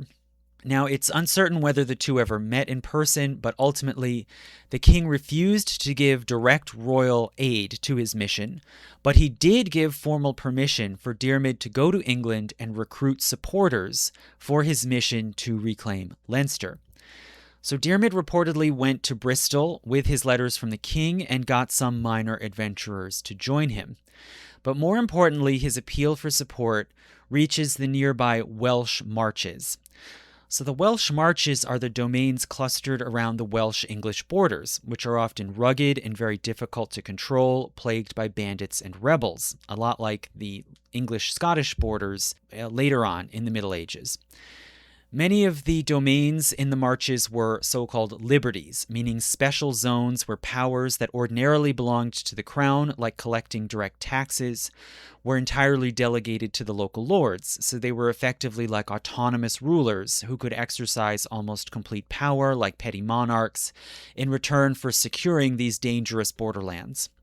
Marcher lords often had standard English noble titles like earl or baron, but they came from various ancestral stocks, English, Norman, Welsh, and others. And they were effectively like mercenary warlords with large personal armies, especially skilled in archery. Wales was already known to be the home of the best archers in the world at that time. So by the end of 1167, Diarmid strikes a deal with Richard de Clare, the Earl of Pembroke and Strigil, a powerful Marcher lord from a Norman line. And in chronicles, Richard de Clare has often been called by this moniker Strongbow, perhaps a reference to the importance of archery in the Welsh Marches. Now, it's unclear if he was really called this at the time, but, it's such a cool name, it's hard to resist using it. So very often in histories, he's referred to as Strongbow. But the basic idea was that if Richard de Clare, aka Strongbow, could provide the muscle to restore Diarmid to the Leinster throne, then Richard could marry Diarmid's daughter Aoife, and Diarmid would designate Richard as his heir and successor to the throne of Leinster, which was very important since Diarmid was old and had no direct male heir. Richard further brought in his own distant cousins named Fitzgerald and Fitzstephen into the scheme, and they then recruited Norman, English, Flemish, and Welsh soldier adventurers, including teams of dozens of knights and hundreds of archers. In 1169, the campaign was launched. And the events are highly complicated, but I'll try to be brief. In short, Richard's kinsmen went ahead of him to Ireland. They took a fleet and landed near Wexford, and they joined together with Diarmid's loyalists. They besieged and took the town of Wexford, and they began rampaging through Leinster, attacking Diarmid's enemies and rivals. The High King, Rory O'Connor, quickly summoned a coalition of Irish and struck back. And there were months of brutal warfare in Leinster and Meath. The Irish had greater numbers, but the Anglo-Normans pressed the advantage of better weaponry and training. In 1170, Richard de Clare prepared to set sail for Ireland himself. And before he did, he received a message, it seems, from King Henry, cautioning him not to go, but he ignored it. He sails to Ireland and joins together with his kinsmen in Leinster. They then take Waterford and then march up and besiege and capture Dublin. Richard married Aoife in accord with his pact with Diarmid, and by the spring of 1171, the expedition saw astonishing rapid success, securing Leinster and Meath. The new alliance seemed to be a juggernaut, and it seemed possible that Diarmid might even try to seize the High Kingship. But before that could happen, Diarmid died in May 1171. So in accordance with their pact, Richard laid claim to the throne of Leinster and started to bed down as a new regional ruler. So Irish opponents under O'Connor, for one thing, rejected Richard de Clare's claiming of this title in Leinster, which under the laws of Tanistry he was in no way entitled to. And O'Connor and his followers make an alliance with the Norse in Scotland and the Isle of Man, and they counterattack. They successfully take back Waterford, and then they besiege Dublin from two sides with Irish armies on land and a Norse fleet at sea blocking the harbor. But they failed to take back the city. Meanwhile, warfare dragged on in Leinster. Now, regardless of this ongoing fighting, by the middle of 1171, the Anglo-Normans had a serious foothold, and if they gained more allies from Great Britain, they could conceivably conquer all of Ireland. So King Henry of England saw the situation as dangerous. Henry now sees Strongbow as setting up a new rival kingdom with highly skilled armies just across the sea that could potentially present a threat to Britain. So he orders Strongbow and his party to return home, or else their lands in the Welsh Marches would be forfeit. But it seems Richard still refused to come back to England. King Henry still, even still, he might not have cared enough to get involved in this mess in Ireland, if not for another factor. So in December 1170, the Archbishop Thomas Becket had been murdered in the cathedral in Canterbury. And King Henry had taken a great deal of the blame, and this was a massive blow to his reputation. Politically, he needed to make amends and to perform some act of piety in order to repair his relations with the church and redeem his public image. And as we know, the church had long wanted him to assert authority over Ireland and reform the church to bring it in line with Rome. So by September 1171, the king decided it was time to intervene. He set sail for Ireland himself on a great fleet with several thousand soldiers, 500 knights, and even siege engines ready to assert his authority. He landed at Waterford, and this was the first time that any monarch of England had ever set foot on Irish soil. He picked out a site for a royal castle near Waterford, and he worked out a deal with Strongbow and the other Anglo-Norman invaders. And under this deal, all the lands that they had conquered would become an English fiefdom. So the Anglo-Norman warlords would recognize Henry as their overlord and sovereign over their lands, and Henry would grant them titles as vassal lords. So effectively, their conquered lands would come under indirect English rule, with the exception that Henry laid claim to the port towns as crown possessions. So they became direct English royal territory. Then Henry's retinue proceeded to march westward to Cashel in Munster. There at Cashel, they called a church council, which recognized Henry as their temporal overlord, and they then proceeded through the island to Dublin, receiving homage and submission from many Irish lords and chieftains all along the way, such that by the end of this journey, ultimately most of Ireland came under his sway. The main holdouts who still refused were basically just the O'Connors in Connacht and the Ineil in Ulster. So why would the Irish church and all these Irish chieftains do this? Well, Ireland had seen years of instability and strife. The Irish High King had failed to stop the Anglo-Norman invasion, and it seems most of them hoped that recognizing the English king as overlord could bring some stability, and that the king would restrain the Anglo-Norman lords and rein in any further attacks or invasions. Now, as it happens, this did happen by and large, with a major exception. Henry granted the de Lacy family the right to conquer Meath, which they did, and this further added to this new class of Anglo-Norman colonizers. In the spring of 1172, Henry and his army returned to Britain, and it seemed that things had been taken pretty well in hand. The country was more or less pacified, with most parties accepting the English crown as an overlord that could secure peace, stability, and religious orthodoxy. Now, after the king returned, Ireland pretty much immediately fragmented and fell back into fighting. All kinds of parties tried to seize an advantage in this moment of uncertainty, which eventually the chaos resolved into more or less into two sides, with some parties rallying behind the Irish High King Rory O'Connor and others around the Anglo-Norman strongmen. In 1173, Henry named Richard de Clare as his Lord Deputy, hoping that he could pacify the country. But warring, skirmishing, and disorder continued until 1175, when finally King Henry and Rory O'Connor declared a truce, and they made a treaty which divided the country in two, with Henry being recognized as ruler of southern and eastern areas under Anglo-Norman control, and Rory O'Connor as king of all the rest, including Ulster and Connacht. So this treaty seemed to work momentarily, but neither king really had control over his respective subjects. And early in 1176, the fighting quickly resumed. Chieftains and warlords began attacking each other and taking territory opportunistically.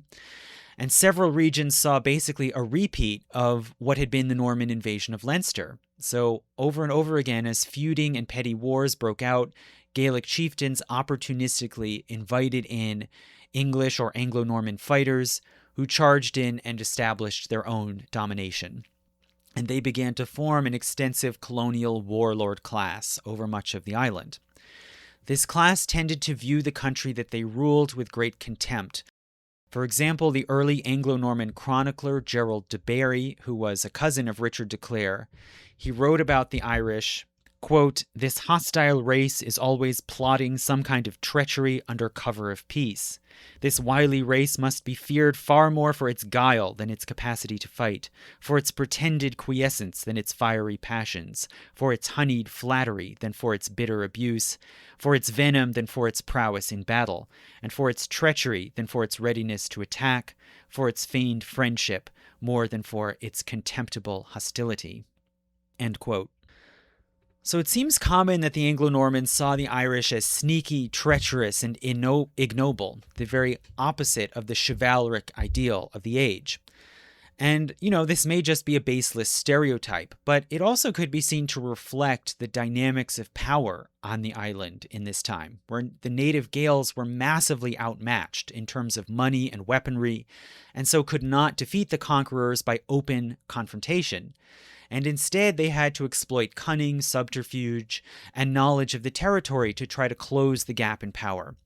But colonizers, from their point of view, saw this style of behavior not as an adaptation to circumstances, but as an expression of the Gaels' essential nature. Right? So it's an instance of the attribution fallacy, right? This person is acting in a way I don't like, it must be an expression of their essential nature. And this is the same sort of fallacy you see over and over again in colonial enterprises all around the world, right? The natives are sneaky and use subterfuge because they're somehow inferior and untrustworthy.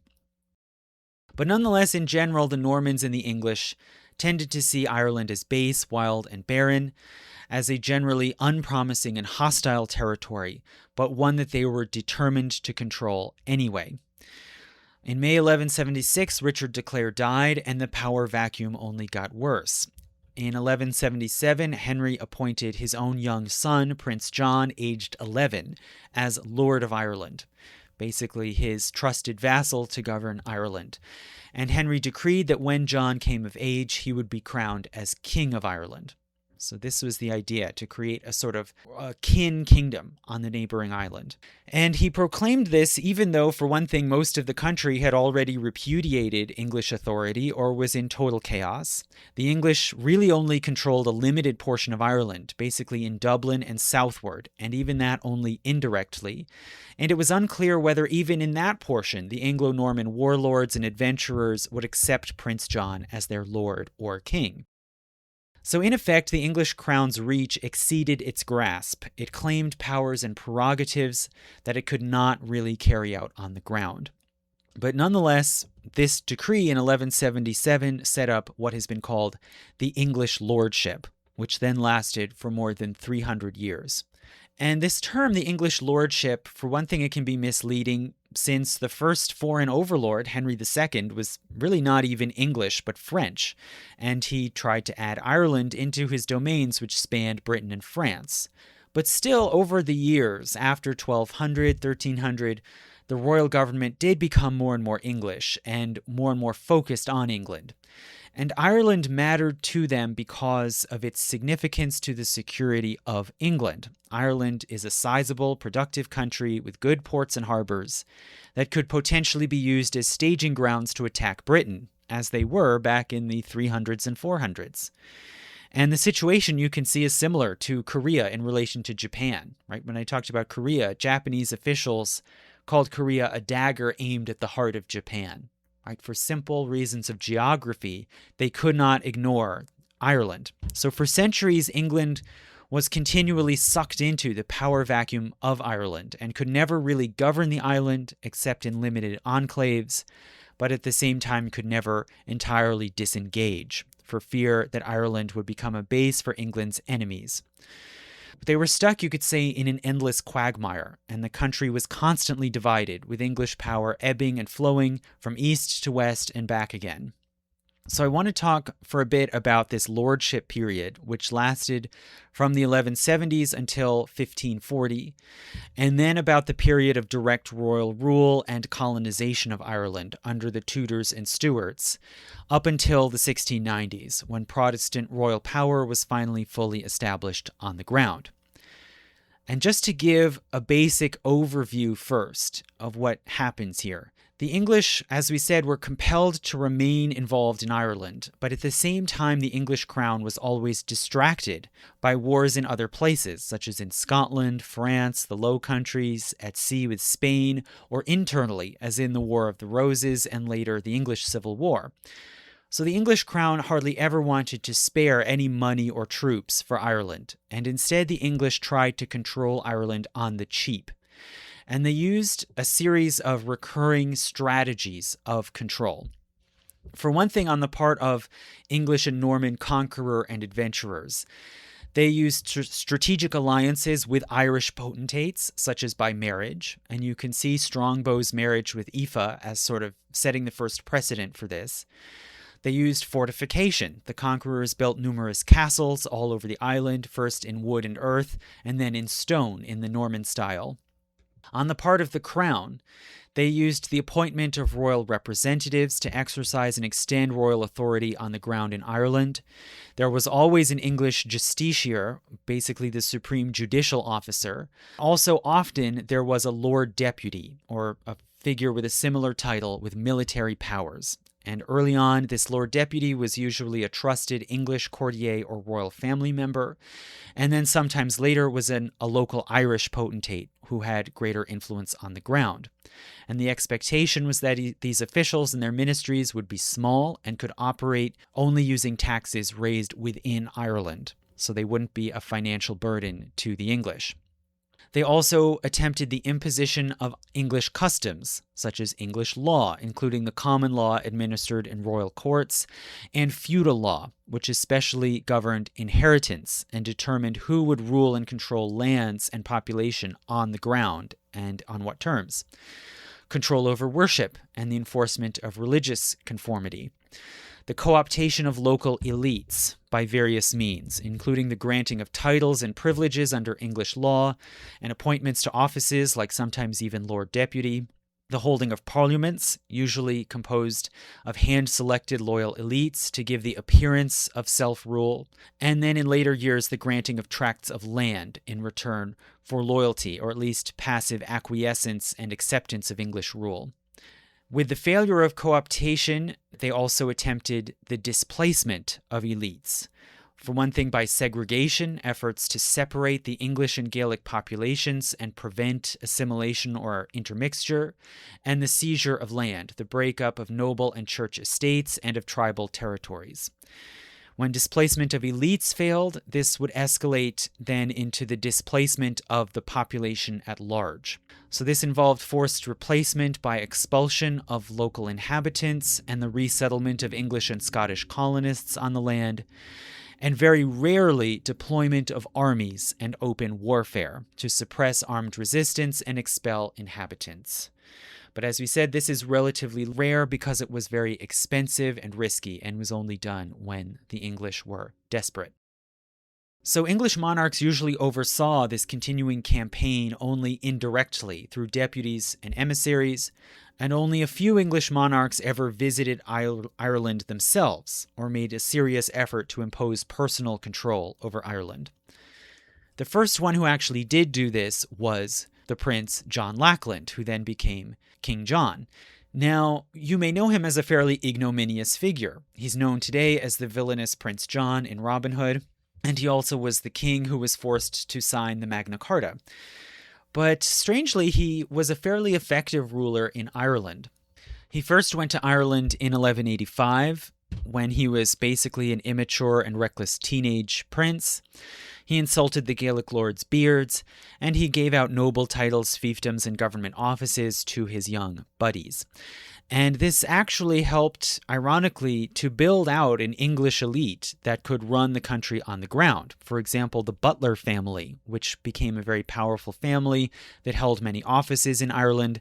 They were descended originally from Prince John's personal butler, hence the name. After John came to the throne and became king in 1199, he went on a further campaign to shore up English rule in Ireland. For one, by fortifying the coasts and building up the seaports. He had Dublin Castle built as a headquarters of English rule. And secondly, by bringing the country under English law. and he set up a network of sheriff's courts and appointed traveling judges to administer justice around the country, including through trial by jury. And he was really the first monarch since Brian Boru to try to reach the people at large. And like Brian Boru, he also made a grand procession through the country when he visited for a second time in 1210. Now, after John died in 1216 and through most of the 1200s, John's strategies seemed to be succeeding, more or less. The country was surveyed and mapped out, divided into shires, each with a sheriff and royal court. Almost all of the country recognized English authority in some way, apart from small pockets of resistance in the north and west. In 1258, some chieftains in the holdout areas in Connaught and Ulster rebelled. They tried to stop the expansion of English and Anglo-Norman power. And they further brought in Scottish mercenary guards and fighters, called galleglasses, or foreign warriors, who used sophisticated armor and huge steel weapons, of the sort that were rarely ever seen in Ireland. They declared Brian O'Neill, the chieftain of the most powerful tribe in Ulster, as High King. But O'Neill was soon killed in battle, and the rebellion faltered. In 1263, the rebel chieftains invited King Haakon of Norway to come take up the High Kingship and continue the fight, but Haakon declined.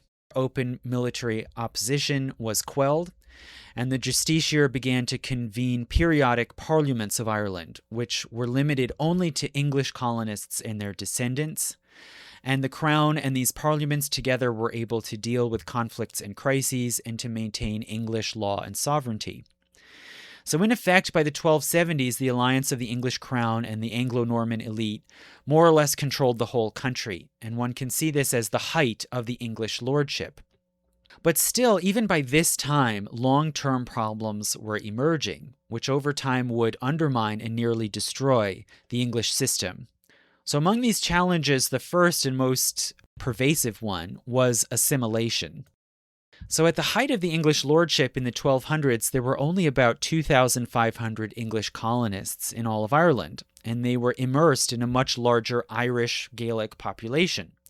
Year by year and generation by generation, these English colonists assimilated into Irish society, including by intermarrying, especially, the colonists who were mostly male, intermarried with high-status Irish women, and they took up the Gaelic language and customs. By the late 1200s, they formed a class that scholars broadly call the Anglo-Irish. They might still maintain some kin connections to England and some basic allegiance to the English crown, but they were for all intents and purposes Irish, and their priority was on advancing their fortunes in Ireland.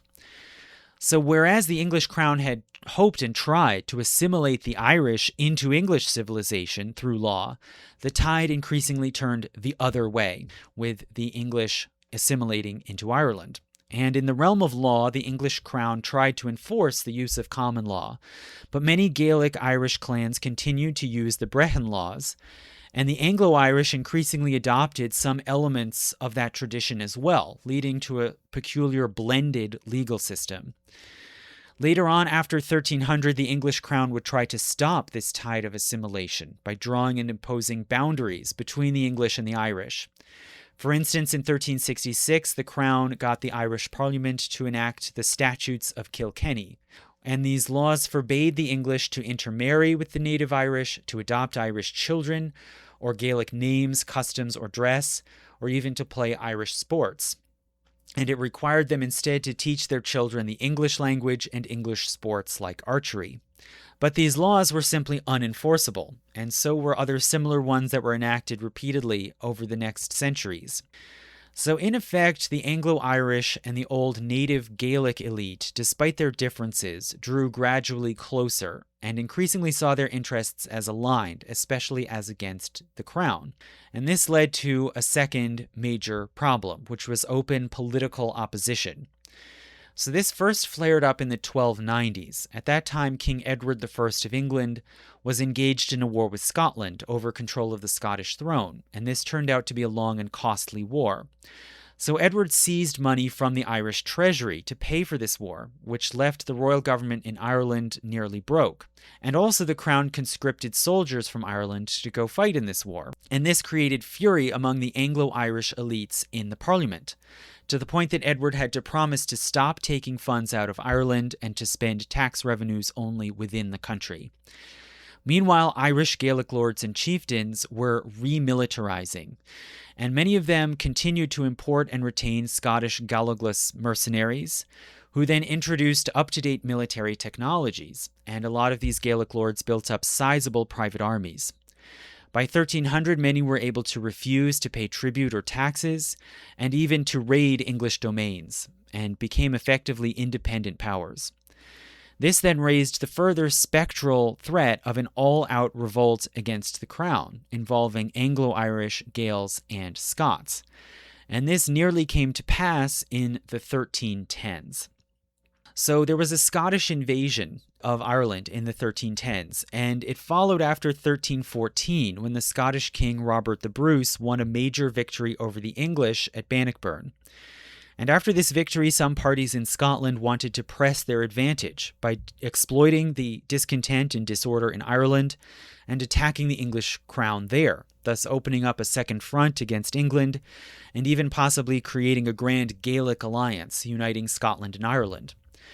So Robert the Bruce and his brother Edward the Bruce formed a plan by which Robert would remain and guard Scotland, while Edward would take an army to Ireland and offer to help the Irish to overthrow the English lordship if they would proclaim him, Edward, as High King.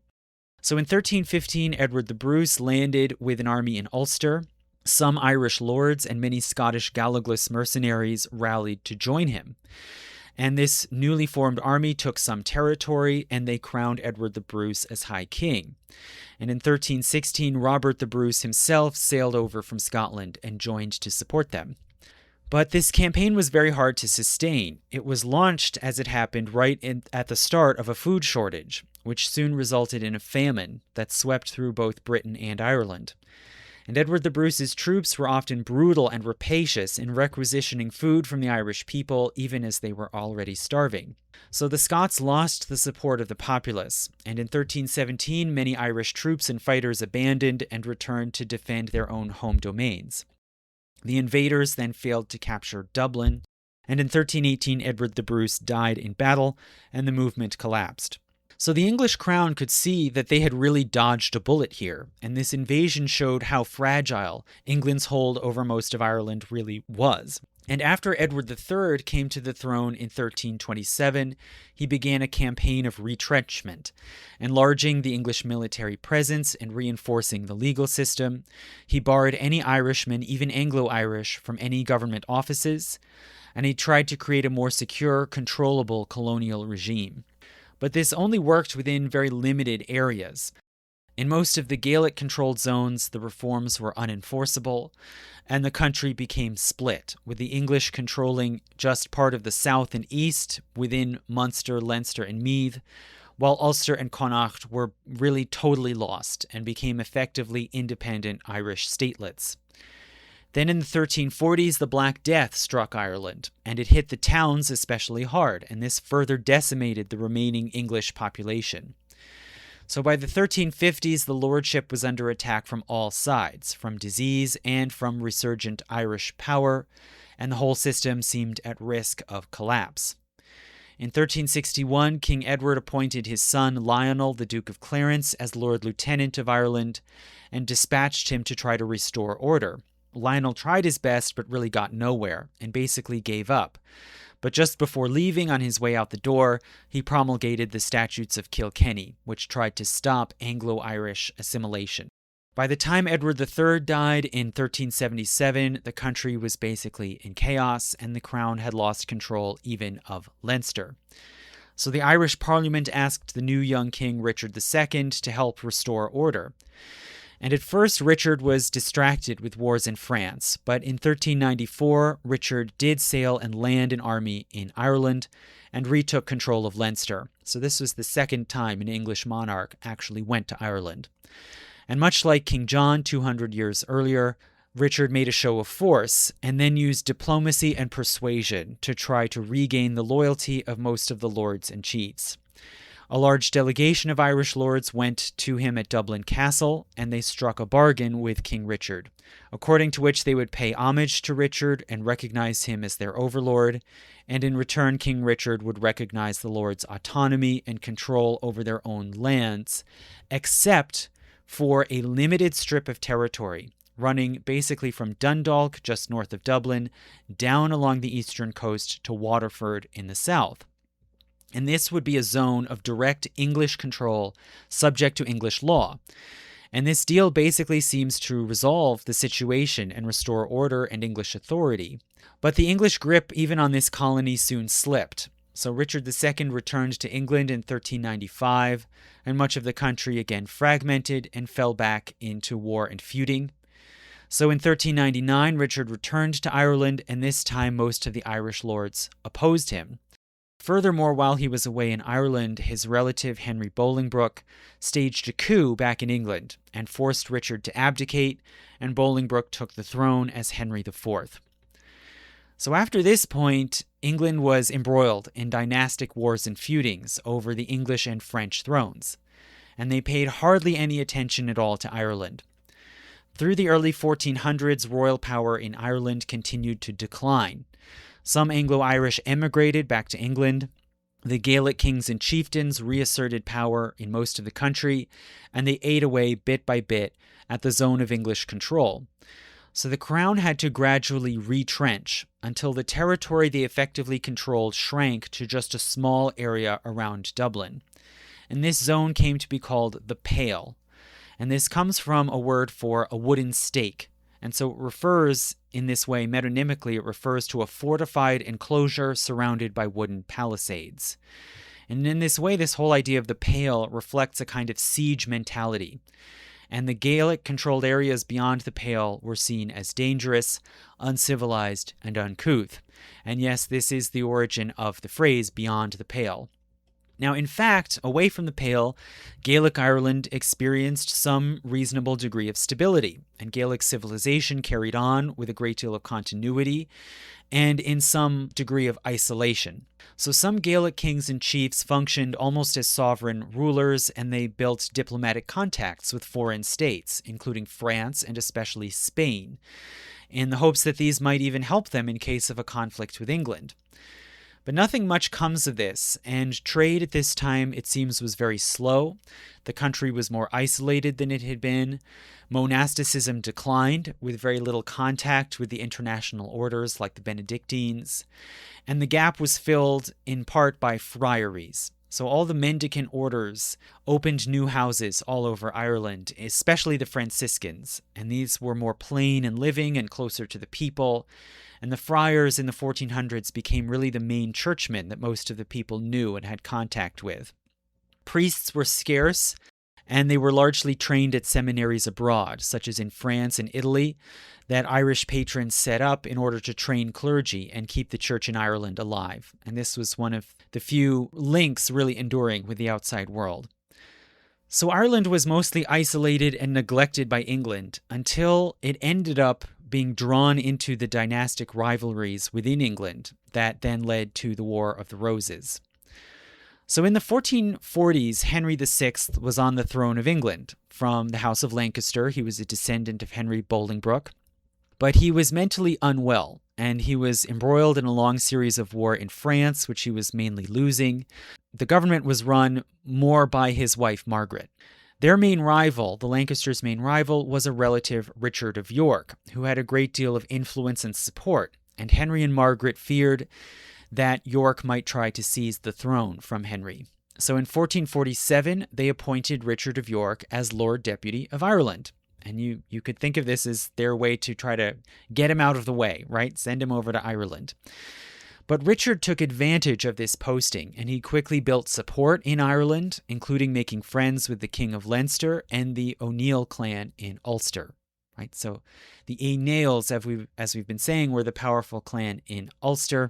The pronunciation evolves into O'Neill, so that's basically what I'll call them henceforward. Now, after 3 years in Ireland in 1450, Richard returned to England, and then in 1453 he launched a rebellion to try to seize the English throne. And this began the main central conflict of the War of the Roses. So how did Ireland respond? Well, most of the Irish elite supported the York side, except for some families such as the Butlers, who were Lancastrian. In 1460, this turned out to be a pivotal year for Ireland. In that year, Richard of York called together an Irish parliament at Drogheda, which represented basically the Anglo-Irish. And this parliament agreed to actively support Richard and the York camp on the condition that the English crown would allow internal self-government for Ireland and allow them to use their hybrid Anglo-Irish justice system that they had developed within the country. And this parliament in 1460 declared, quote, "The land of Ireland is, and at all times has been, corporate of itself by the ancient laws and customs used in the same, freed of the burden of any special law of the realm of England, save only such laws as the lords spiritual and temporal and the commons of the said land had in great council or parliament there held, admitted, accepted, affirmed, and proclaimed." End quote. So they're more or less declaring that they are sovereign and independent under the English crown through their parliament. And Richard actually gave assent to this declaration. But later that year he died in battle, and the leadership of the House of York was then taken up by his son Edward, who seized power and was crowned King Edward IV in 1461. So in Ireland, most of the elite was happy to see the Yorks in power. These had been their allies. But there were still some Lancastrian supporters, led by the Butlers, who tried to resist this new York regime. And in 1462, a battle was fought at Piltown in Munster, where Lancastrians, led by the Butlers, were defeated by Yorkists, led mainly by the Fitzgerald family. So this battle was an extension of the Wars of the Roses, right, between the Yorkists and the Lancastrians, at the same time that it was also part of this long-running enmity between the Butlers and the Fitzgeralds. After this victory, Thomas Fitzgerald was far and away the most powerful and respected figure in Ireland. And he took it upon himself to proclaim himself as Lord Deputy, and he took up rule almost really as an independent king in Ireland. So King Edward IV of the House of York, he sees this as a threat. So in 1468, King Edward called together another parliament in Ireland, and it was expected that he might lavish more rewards upon Thomas and the Fitzgeralds for loyally supporting the York cause. But instead, Edward had Thomas Fitzgerald arrested for treason and executed. And this quickly destroyed all support for the crown among the Irish elite. And the country threatened to again fall into chaos and rebellion, with the further threat now of a foreign alliance.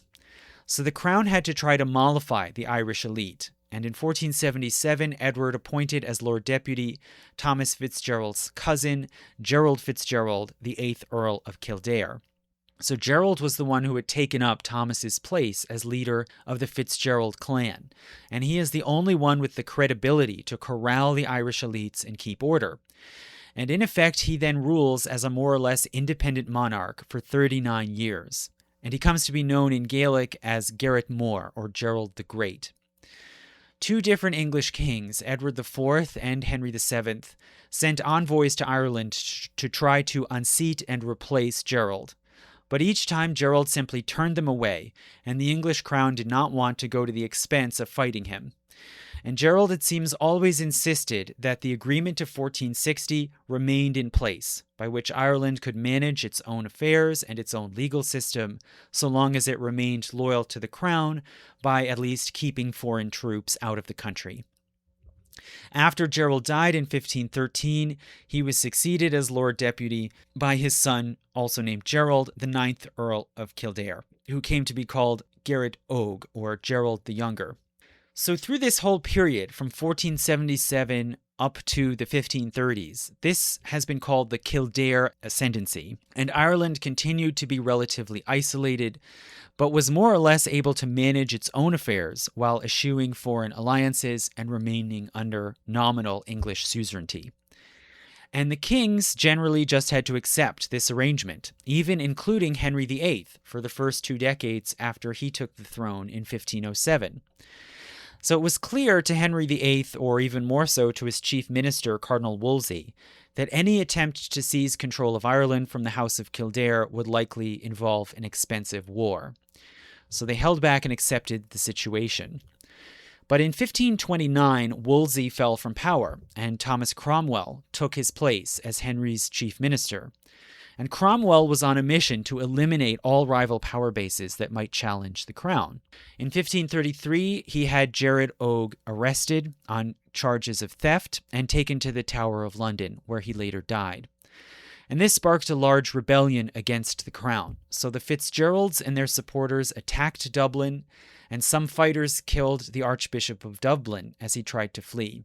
So the rebels then were excommunicated. And at this moment of weakness, when the rebellion was wavering and the Fitzgerald homeland in Munster was undefended, the English launched a fleet and captured the Fitzgeralds' home castle at Kildare. And they were able to do this using the new advantage of cannon, right, and advanced artillery. So the Fitzgeralds' leader then was captured and executed. And now with the Kildare power base destroyed, the time, it seemed, was ripe for the Tudor monarchy to finally complete the conquest of Ireland and actually turn the country into an exploitable royal territory. So in 1536, Henry convoked another parliament, again representing only English and Anglo-Irish landowners. And the Crown's representatives proposed drastic reforms, basically extending the royal powers that Henry VIII had claimed in England over to Ireland, including that Henry would be declared head of the church in Ireland, that the monasteries would be dissolved, and that Henry would be proclaimed king and not just lord of Ireland. So as for the first one, as for declaring Henry as head of the church, this had some opposition, but it passed. It implied that Henry would replace the Pope as head of the church, and it could be understood as a way to enable reforms, not necessarily as totally separating the church from the Roman Catholic fold. And besides, the majority of the population on the ground had no say, so this was really an elite decision to accept this transfer of leadership to the king. Secondly, the bill to dissolve the monasteries. This was more deeply controversial, and it was bitterly opposed by the church. But by this time, as we've seen, the number of monasteries had already declined a lot, and the friaries had largely taken their place. And besides, there were some major families, especially the Butlers, who strongly supported this move. They wanted to get some of that rich church land. And so their goons rode around Ireland on a campaign of bullying and terrorizing the opponents of the dissolution bill. And it finally passed in 1537. Now, even after this bill was enacted, it was hard to carry out, and many monastic houses continued to function for decades, openly or in private, and it seems only about half were actually dissolved. Now, thirdly, as for declaring Henry as King of Ireland, this was very difficult and took several years. The Anglo-Irish were afraid of losing their autonomy, which was so important to them. But the crown really needed this, especially after the Protestant Reformation. So the lordship of Ireland had originally been legitimized in religious terms, right? The original rationale for the lordship was that the Pope had commissioned the English king to reform the church in Ireland. So now, with the repudiation of the Pope, Henry VIII needed a new source of legitimation, and ideally he wanted to be proclaimed as king of the country by the subjects themselves, and hence he would have the right to rule directly without any intermediaries. So finally, in 1541, another parliament was called, and under much pressure, they passed the bill declaring Henry as King of Ireland, and a celebratory mass was held in Dublin Cathedral. So this began what is called the kingdom period, right? So Ireland is now a kingdom. And the first serious actions of this new royal regime in the 1540s were, firstly, it declared the whole country as subject to English law, which applied uniformly to all, whether Gaelic or Anglo-Irish, or of whatever class in whatever region. This then raised thorny questions, such as what is now the status of all these local Gaelic kings and chieftains? How can there be a king of Munster, for instance, if Henry is the king of Ireland? And on what grounds can clans, tribes, or chiefs hold their lands if there is no such thing as a clan, tribe, or chief under English law? So Henry and his Lord Deputy Centralization started a campaign to redefine landholding and bring it under English law. And this campaign has been called Surrender and Regrant. So in this campaign, firstly, the crown simply nullified all the Gaelic titles that conflicted with Henry's status as King of Ireland, such as, for one thing, King of Leinster or King of Ulster. Then for all others, they forced chieftains and other Gaelic leaders to surrender their titles and their claims over their lands, on the understanding that the crown would then regrant them back most of the land that they had surrendered, but under a different title. So for one, literally the title changed in the sense that they would have an English noble title, like Earl. That was the most common. And also in the sense that the lords would now hold the lands under the terms of English feudal law. So communal or tribal land ownership was abolished. The old tuatha were rechristened as counties. And the lords would have certain feudal powers over the residents of their lands as tenants or serfs. And the crown would respect their claim over the land, except in cases of crimes like treason, in which case their titles were forfeit and the crown would confiscate their land. So this program of surrender and regrant was supposed to smooth the transition of the country from Gaelic law and land tenure to English feudal law, to reinforce the legitimacy of the crown and to ensure order and obedience. And in the long run, it would give the crown a basis also for seizing lands in Ireland bit by bit, estate by estate. Right? If you can accuse a lord of a high crime, you can seize their land. But in the shorter run, what actually happened was that most Gaelic lords just continued operating as before, under Brecon law, and they saw this surrender and regrant as mostly just a formality, or even further, they took advantage of it for themselves. So in their view, they could say that the transition gave them more legitimacy and the backing of the crown. So those who had made the switch and now had English noble titles could then go and attack their neighbors, figuring that the crown would back their side. So it actually, in the short term, it ended up creating a wave of local wars and skirmishes.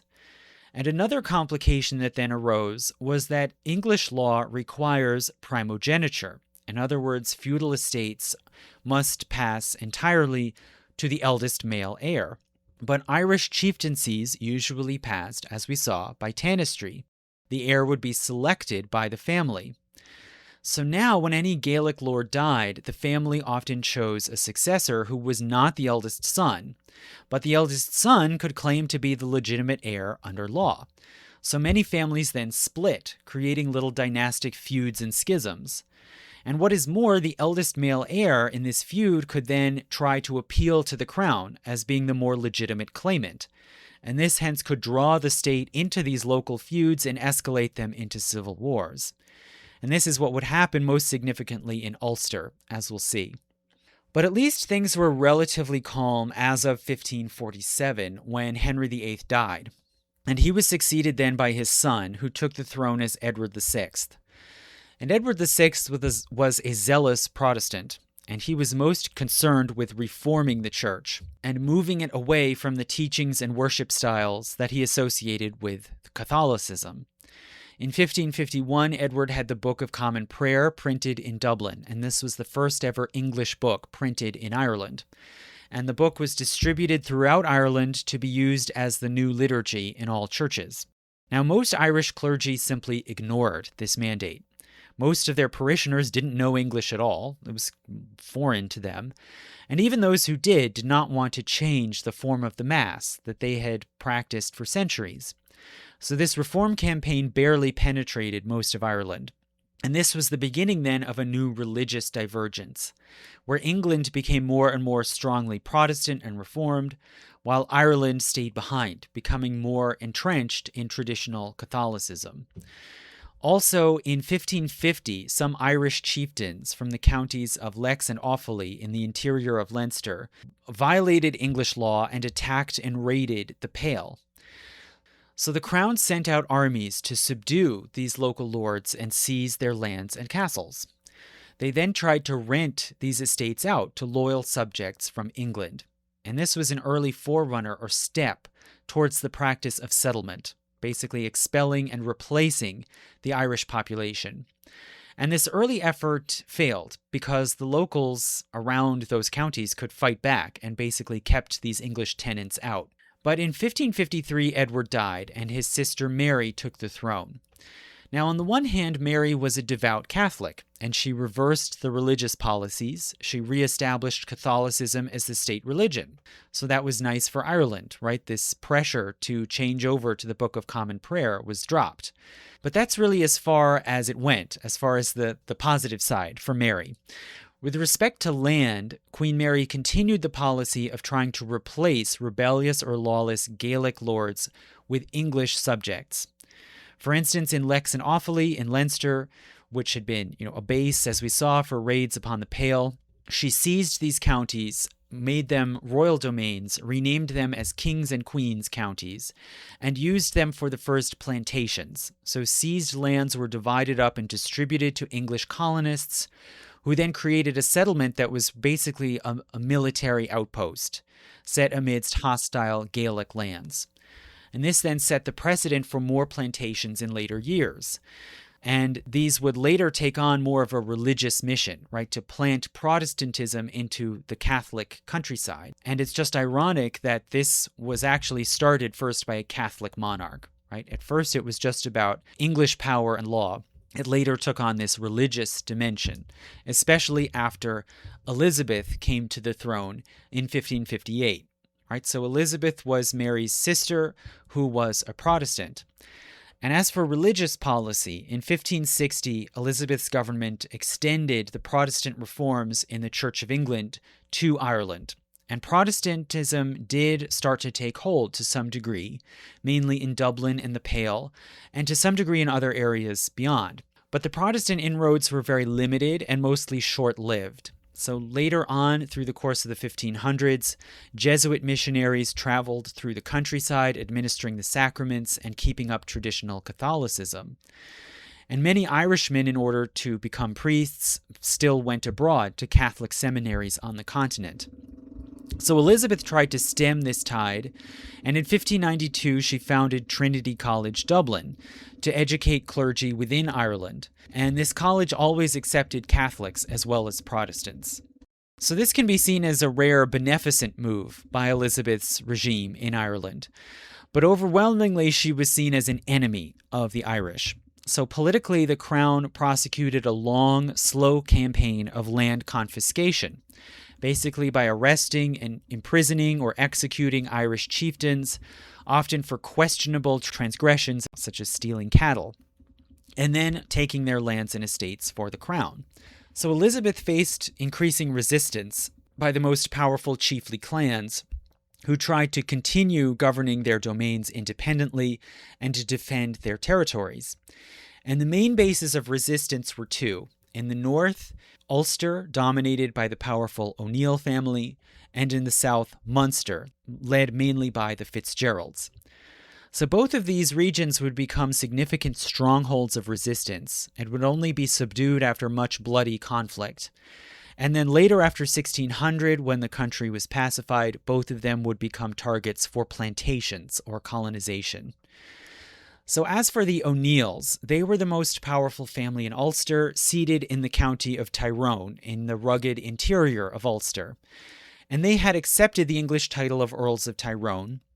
But in 1559, the leader of the clan died, and the clan split in two. Right, the eldest son succeeded to the earldom under English law, but most of the clan did not recognize him, and instead rallied around the Taoiseach, or chosen heir, which was the younger son, Shane. So Shane O'Neill took up leadership and possession of most of the clan domains, contrary to English law, and he governed basically independent in defiance of the crown. And the English tried to depose him and support the legal heir, but Shane secured his position, for one thing, by making strategic alliances. Alliances first with the Scottish settlers in Antrim, in the northeastern tip of Ulster, near Scotland. So more than 100 years earlier, the Scottish clan MacDonald had inherited the chieftaincy of Antrim through marriage. And over the years, many Scottish migrants had resettled there, forming a kind of Scoto-Irish colony under the leadership of the MacDonalds. So they became a crucial ally and supporter of Shane O'Neill. And then secondly, Shane formed an alliance with France. and even offered to recognize the French king as overlord in return for help against the English. So this was England's greatest nightmare, right? Foreign enemies, especially Catholics, gaining a foothold in Ireland. So England twice sent troops and detachments to try to defeat and subdue Shane, but he and his allies twice defeated them. So the English then turned to political intrigue, and they used bribes and bargaining to persuade allies to turn against Shane, ultimately including the MacDonalds in Antrim, who defeated and killed Shane in 1565. So it may have seemed that this whole episode now was resolved and that the country was more or less under English control. But it didn't end here. The English troops that had been sent to Ireland to fight Shane were still there, and they were now cut loose, and they charged southward into the country, attacking and punishing what they saw as disloyal Catholic subjects. And meanwhile, in the chaos of this time, in 1565, two rival clans in the south, the Butlers and the Fitzgeralds, who we mentioned before, they engaged in another small battle. And the English arrested and imprisoned the head of Clan Fitzgerald for supposed treason, right? Raising a private army and fighting a battle. This then infuriated the Fitzgerald clan and made them determined to strike back. So in 1569, they launched an uprising, which spread all across Munster and lasted for more than 10 years, and involved both Gaels and Anglo-Irish, defending their titles to and control of their lands, and to some degree rallying in defense of the Catholic Church. Both sides in this conflict used brutal, scorched earth tactics, and the warfare and pillaging further led to a famine and then to a series of deadly epidemics. By the time the English ended the revolt in 1583, Munster had lost about 1/3 of its population. The English then appointed royal intendants to govern Munster as a conquered province and to institute and strictly enforce English law and Protestantism. In 1587, the Crown began a program of plantations, moving English settlers in to replace the lost Irish inhabitants. And they cited them especially to take advantage of iron deposits, where they set up small mines and foundries. The Fitzgerald lands were parceled out to adventurers, and they never got as many colonists as they had hoped, but about 4,000 English settlers did eventually move to this plantation. The fate of Munster then presented a threat to the other provinces to the north, and they had to respond. The rulers of Connacht basically knuckled under. They agreed to accept more direct royal rule and the implementation of English law and land tenure. But the real question was Ulster, which now again emerged as a stronghold of resistance, but on a whole new scale. So after the death of Shane O'Neill, the chiefdom of Clan O'Neill and the earldom of Tyrone had passed down in the family, and in 1585 it passed to Shane's distant relative, Hugh O'Neill. So Hugh had been raised in the Pale among English colonists, and after taking up the earldom, he became a very compliant vassal and a trusted ally of the English crown, at least outwardly. The English allowed him unusual privileges, such as keeping his own private army. While meanwhile it seems he was playing both sides, surreptitiously supporting small rebellions around Ulster against the English. And in 1594, the English dispatched a large force to crush one such local revolt in Ulster, and it seems this forced Hugh's hand. It threatened the possibility of real effective English control on the ground. So rather than allow this, he openly turned against the English and raised a banner of rebellion.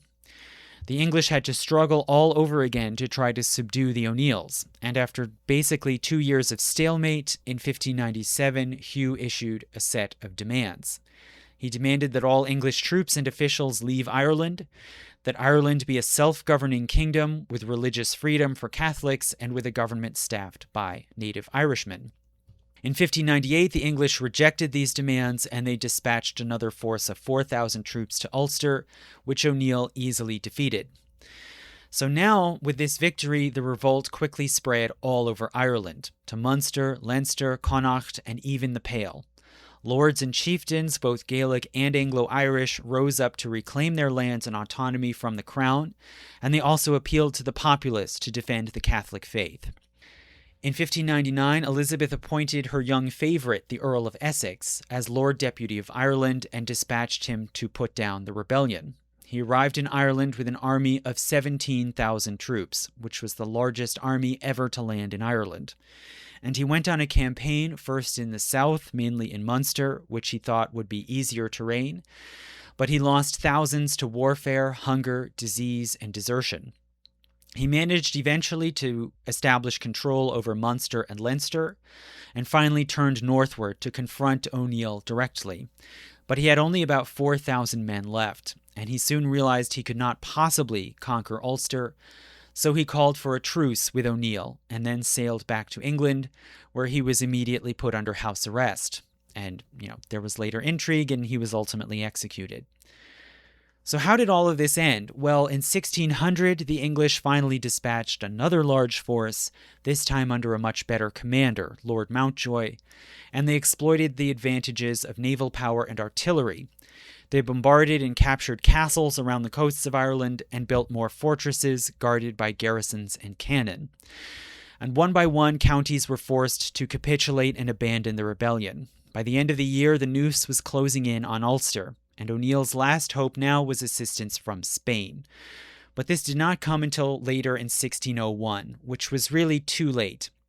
And the Spanish forces landed at Kinsale in the south, but the Ulstermen were not able to reach them and join forces. So O'Neill and the Ulstermen continued to hold out in the north for 2 more years, and the English forces went scorched earth, killing and expelling thousands of Irish, especially in Antrim and Down on the eastern coast of Ulster.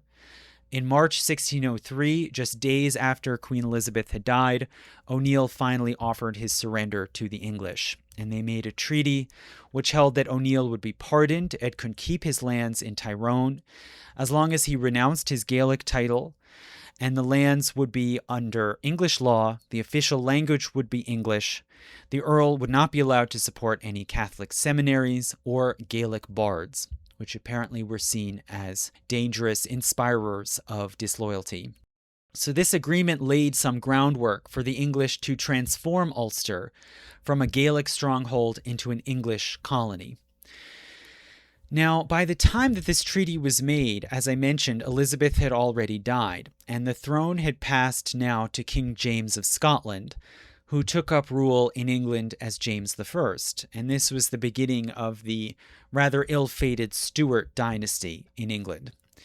So James I, when he came to power, he wanted peace, including with England's longtime enemy, Spain.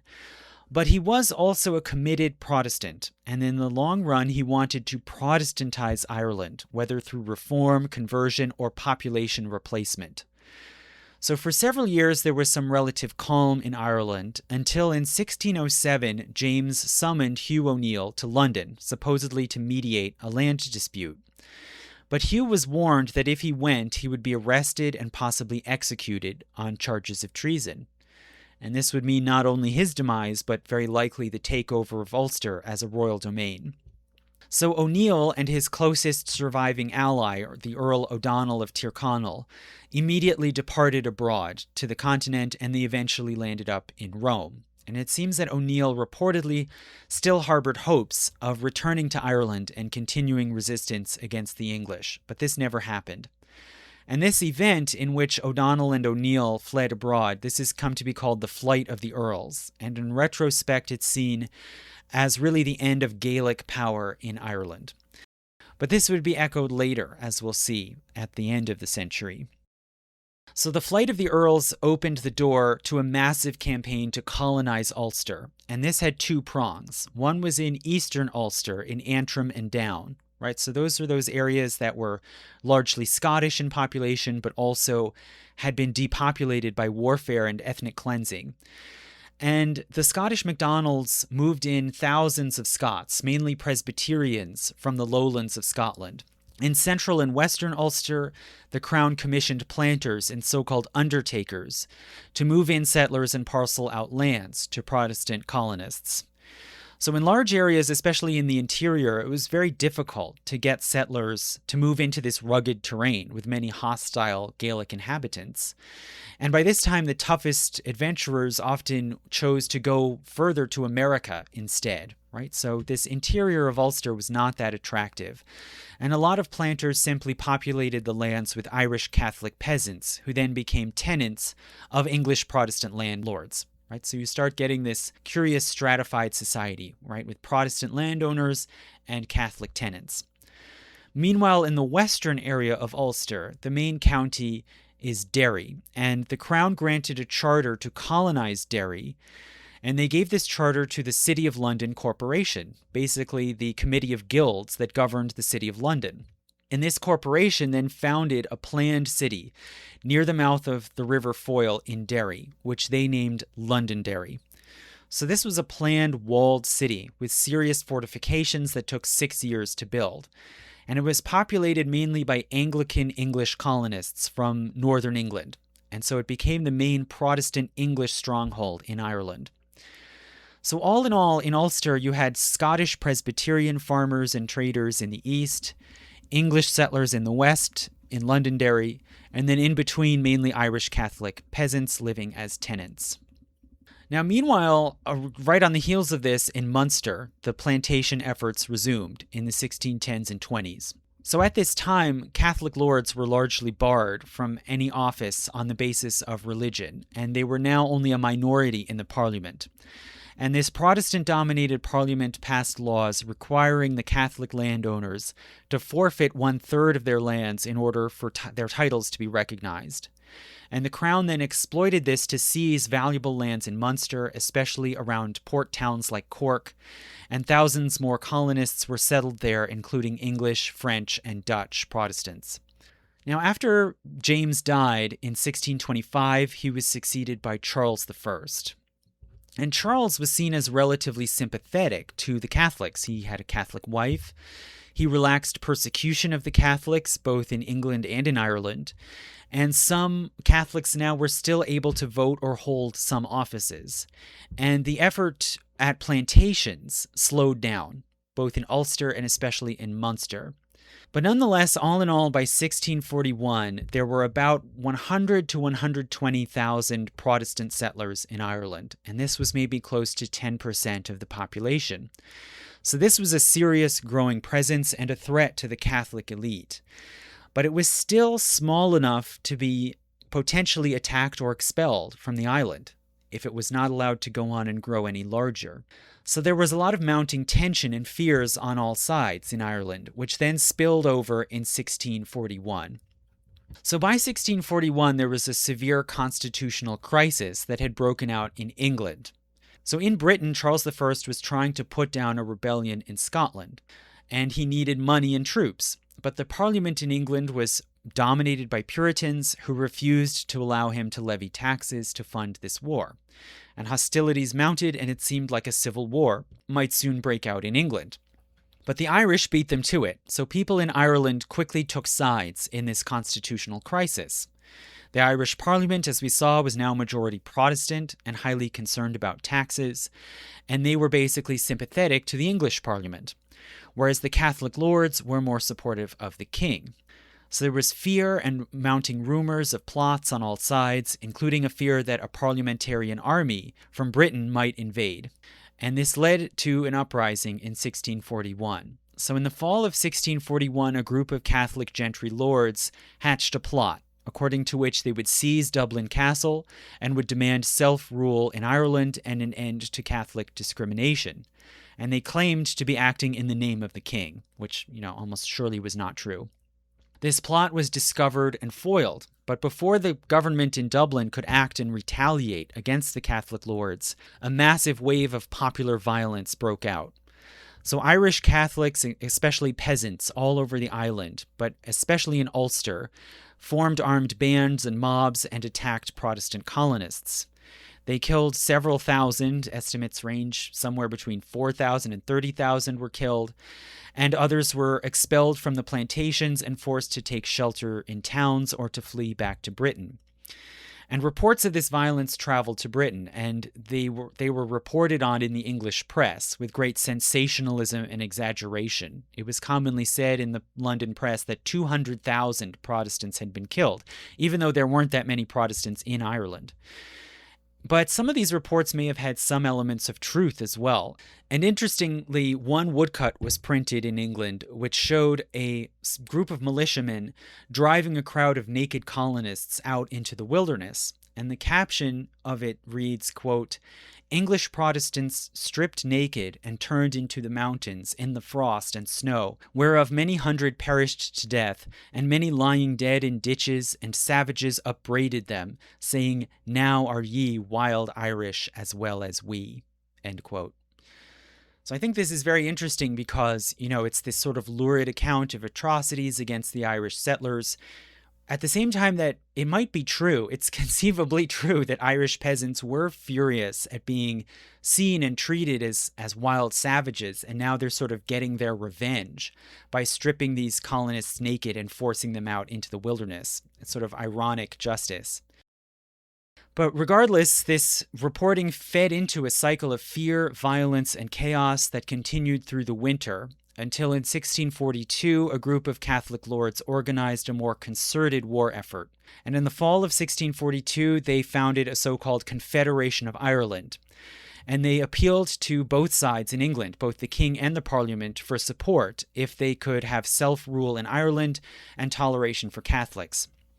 But neither side in England was willing to agree to that. Both sides wanted to maintain some claim of control over Ireland, and they wanted to marshal resources from Ireland for their side in the Civil War.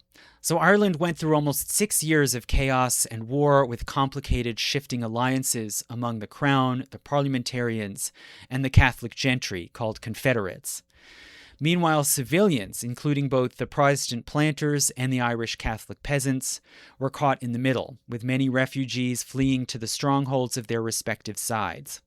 And Charles I, the king, kept trying to appeal to different parties in Ireland for support, but he was really too ham-fisted and no alliance lasted. So there were periodic stalemates. In 1648, the Irish Catholic Confederates suffered a number of defeats, and they were ultimately forced into a subordinate alliance with the Royalists, putting themselves under royal command to try to stop the Protestant parliamentarians. So in 1649, Oliver Cromwell, the Puritan commander of the English parliamentarian army, launched a massive invasion of Ireland. Over 2 years, he went on a campaign besieging, assaulting, and capturing important towns, from Drogheda to Wexford to Limerick. And in several towns, especially including Drogheda, parliamentarian troops slaughtered thousands of townspeople. And by the end of 1650, Cromwell controlled basically all the towns. And for 3 more years, he campaigned in the countryside, trying to quell guerrilla resistance in the boglands and the mountains. And this warfare was followed, as it often is, by famine and disease, including outbreaks of bubonic plague. And during this campaign, as it dragged on in the 1650s, Cromwell hatched a scheme to more or less ethnically cleanse Ireland, to forcibly move Irish Catholics out of Ulster, Munster, and Leicester to make way for Protestant settlers, and the Irish would then be forced into Connacht as a kind of reservation. But this was never carried through, and when the fighting finally ended in 1653, Ireland had lost several 100,000 people, which can be estimated at around 20% of the population. And abandoned or confiscated lands were then seized and parceled out to English war veterans. And the portion of land owned by Catholics fell from about 60% in 1640 to only about 20% in 1660.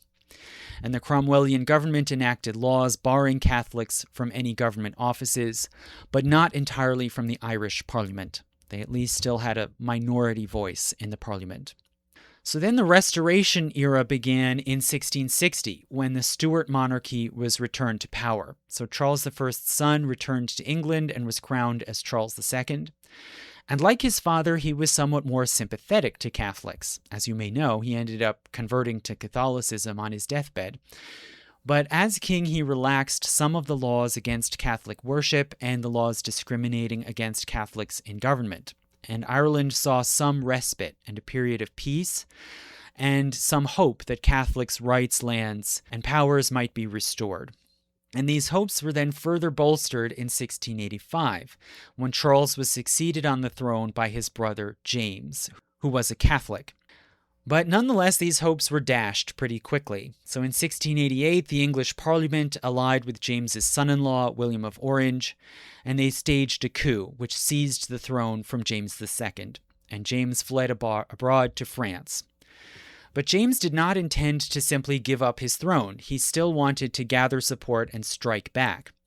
And naturally, he surmised that the best staging ground to mount a counterattack to try to retake his throne was Ireland, where he would be supported by the Irish Catholics. So in March 1689, James landed with an army at Kinsale in the south, and he gathered volunteer supporters and had some French supporters with him. And he marched into the country gathering a mostly Catholic army, which came to be called the Jacobites, after Jacobus, meaning James.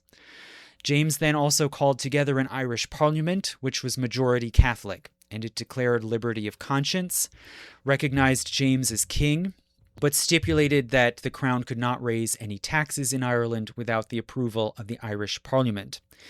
And it also began confiscating land from Protestant planters to be restored to their Catholic owners. Meanwhile, on the military front, the Jacobite army fought skirmishes with supporters of William of Orange, who were called Williamites. So you have Jacobites versus Williamites. And William, it seems, was himself not very interested in Ireland. He really wanted to fight France. But abandoning the Protestants in Ireland was politically unacceptable in England. And so Parliament really forced him to dispatch an expeditionary force to Ireland to protect the Protestants and fight the Jacobites. Now, in Ireland, the Catholics, of course, outnumbered the Protestants. But geography was important. Britain is closer to Ireland than France, which was James's main base of support abroad. So it was much easier for the Protestants to get more men, weapons, and supplies from Britain, especially through good fortified ports like Londonderry. So the Jacobites invaded western Ulster, and they demanded entry into Londonderry, where they had been let in peacefully into various other towns. But Londonderry was an English Protestant stronghold, and they were refused. So in April, they began to besiege the city, and this siege went on for months, while the Williamites were able to resupply the city by sea. And this was really the main important strategic confrontation of the war. And by August, the Jacobites, ironically, were running out of supplies, even though they were supposed to be laying siege. They were running out of supplies and had to lift the siege and retreat south to friendlier territory. Various small battles were fought along the way as they moved south. And then the following year, in June 1690, William of Orange himself landed in Ulster and joined his Williamite army. In July 1690, the two armies under James and William were tromping around Meath near Dublin, and they met on the banks of the River Boyne near Drogheda, and William won the subsequent engagement. So this Battle of the Boyne is seen and remembered as the main dramatic confrontation of the war, because the two kings were in command on either side. But really, in the big picture, it was not that major a confrontation. More battles were fought later. In July 1691, the two armies met again at Orham in interior Connacht, and they fought a battle in which 7,000 were killed. And this was one of the largest battles ever fought in the British Isles. And it was really the effective end of James's cause in Ireland. It was much more pivotal. Finally, the last Jacobite stronghold was at Limerick in the south, and it was besieged by the Williamite army. The Jacobite and French forces were able to hold out, similarly to how Kinsale had been the final holdout for the Catholic rebels and their Spanish allies back in 1601, almost 100 years earlier. But finally, in the fall of 1691, the Jacobites and French in Limerick offered a conditional surrender, and this was ratified in the Treaty of Limerick, which held that the Catholics remaining in Ireland would have religious freedom and be able to keep their lands, and the Jacobite fighters would be able to peaceably leave and go abroad, rather than presumably being charged with treason. And it seems this is what most of them did. So many officers, including the leaders and scions of major Catholic families, both Gaelic and Old English, departed and sailed to France and Spain, where they then enlisted in foreign armies rather than have to serve under William. And this has been called the Flight of the Wild Geese, right? So wild geese was a colloquial term for Irish mercenaries who went and served abroad in other armies. So this flight of the wild geese can be seen to echo the earlier flight of the earls, and it has been seen in retrospect as the final end of the Catholic gentry as a force in Ireland. And in the following years, the Crown convened a series of parliaments that were engineered to be majority Protestant. And starting in 1695, they passed a series of penal laws which stripped political rights from the Catholics, such as the right to hold office or serve in the army, to practice law, to acquire land, or to have their children educated abroad, since this was one of the ways that they kept Catholicism alive. And 2 years later, all Catholic priests were banished from Ireland. And one can say that these proclamations violated the Treaty of Limerick, right, which held that the Catholics would be tolerated. But really, there was no one left in the country with the power to stop this. And these penal laws laid the foundation then for the Protestant Ascendancy, a period in the 18th century when a majority Catholic population was governed by a Protestant elite with almost unchecked power. So we will talk later about how all of this, the wars, the persecution, and the emigration from Ireland played into the colonization of America. But I'd like to now, since we are getting close to the start of October, I would like to thank all of my current active patrons who originally signed up in the month of October.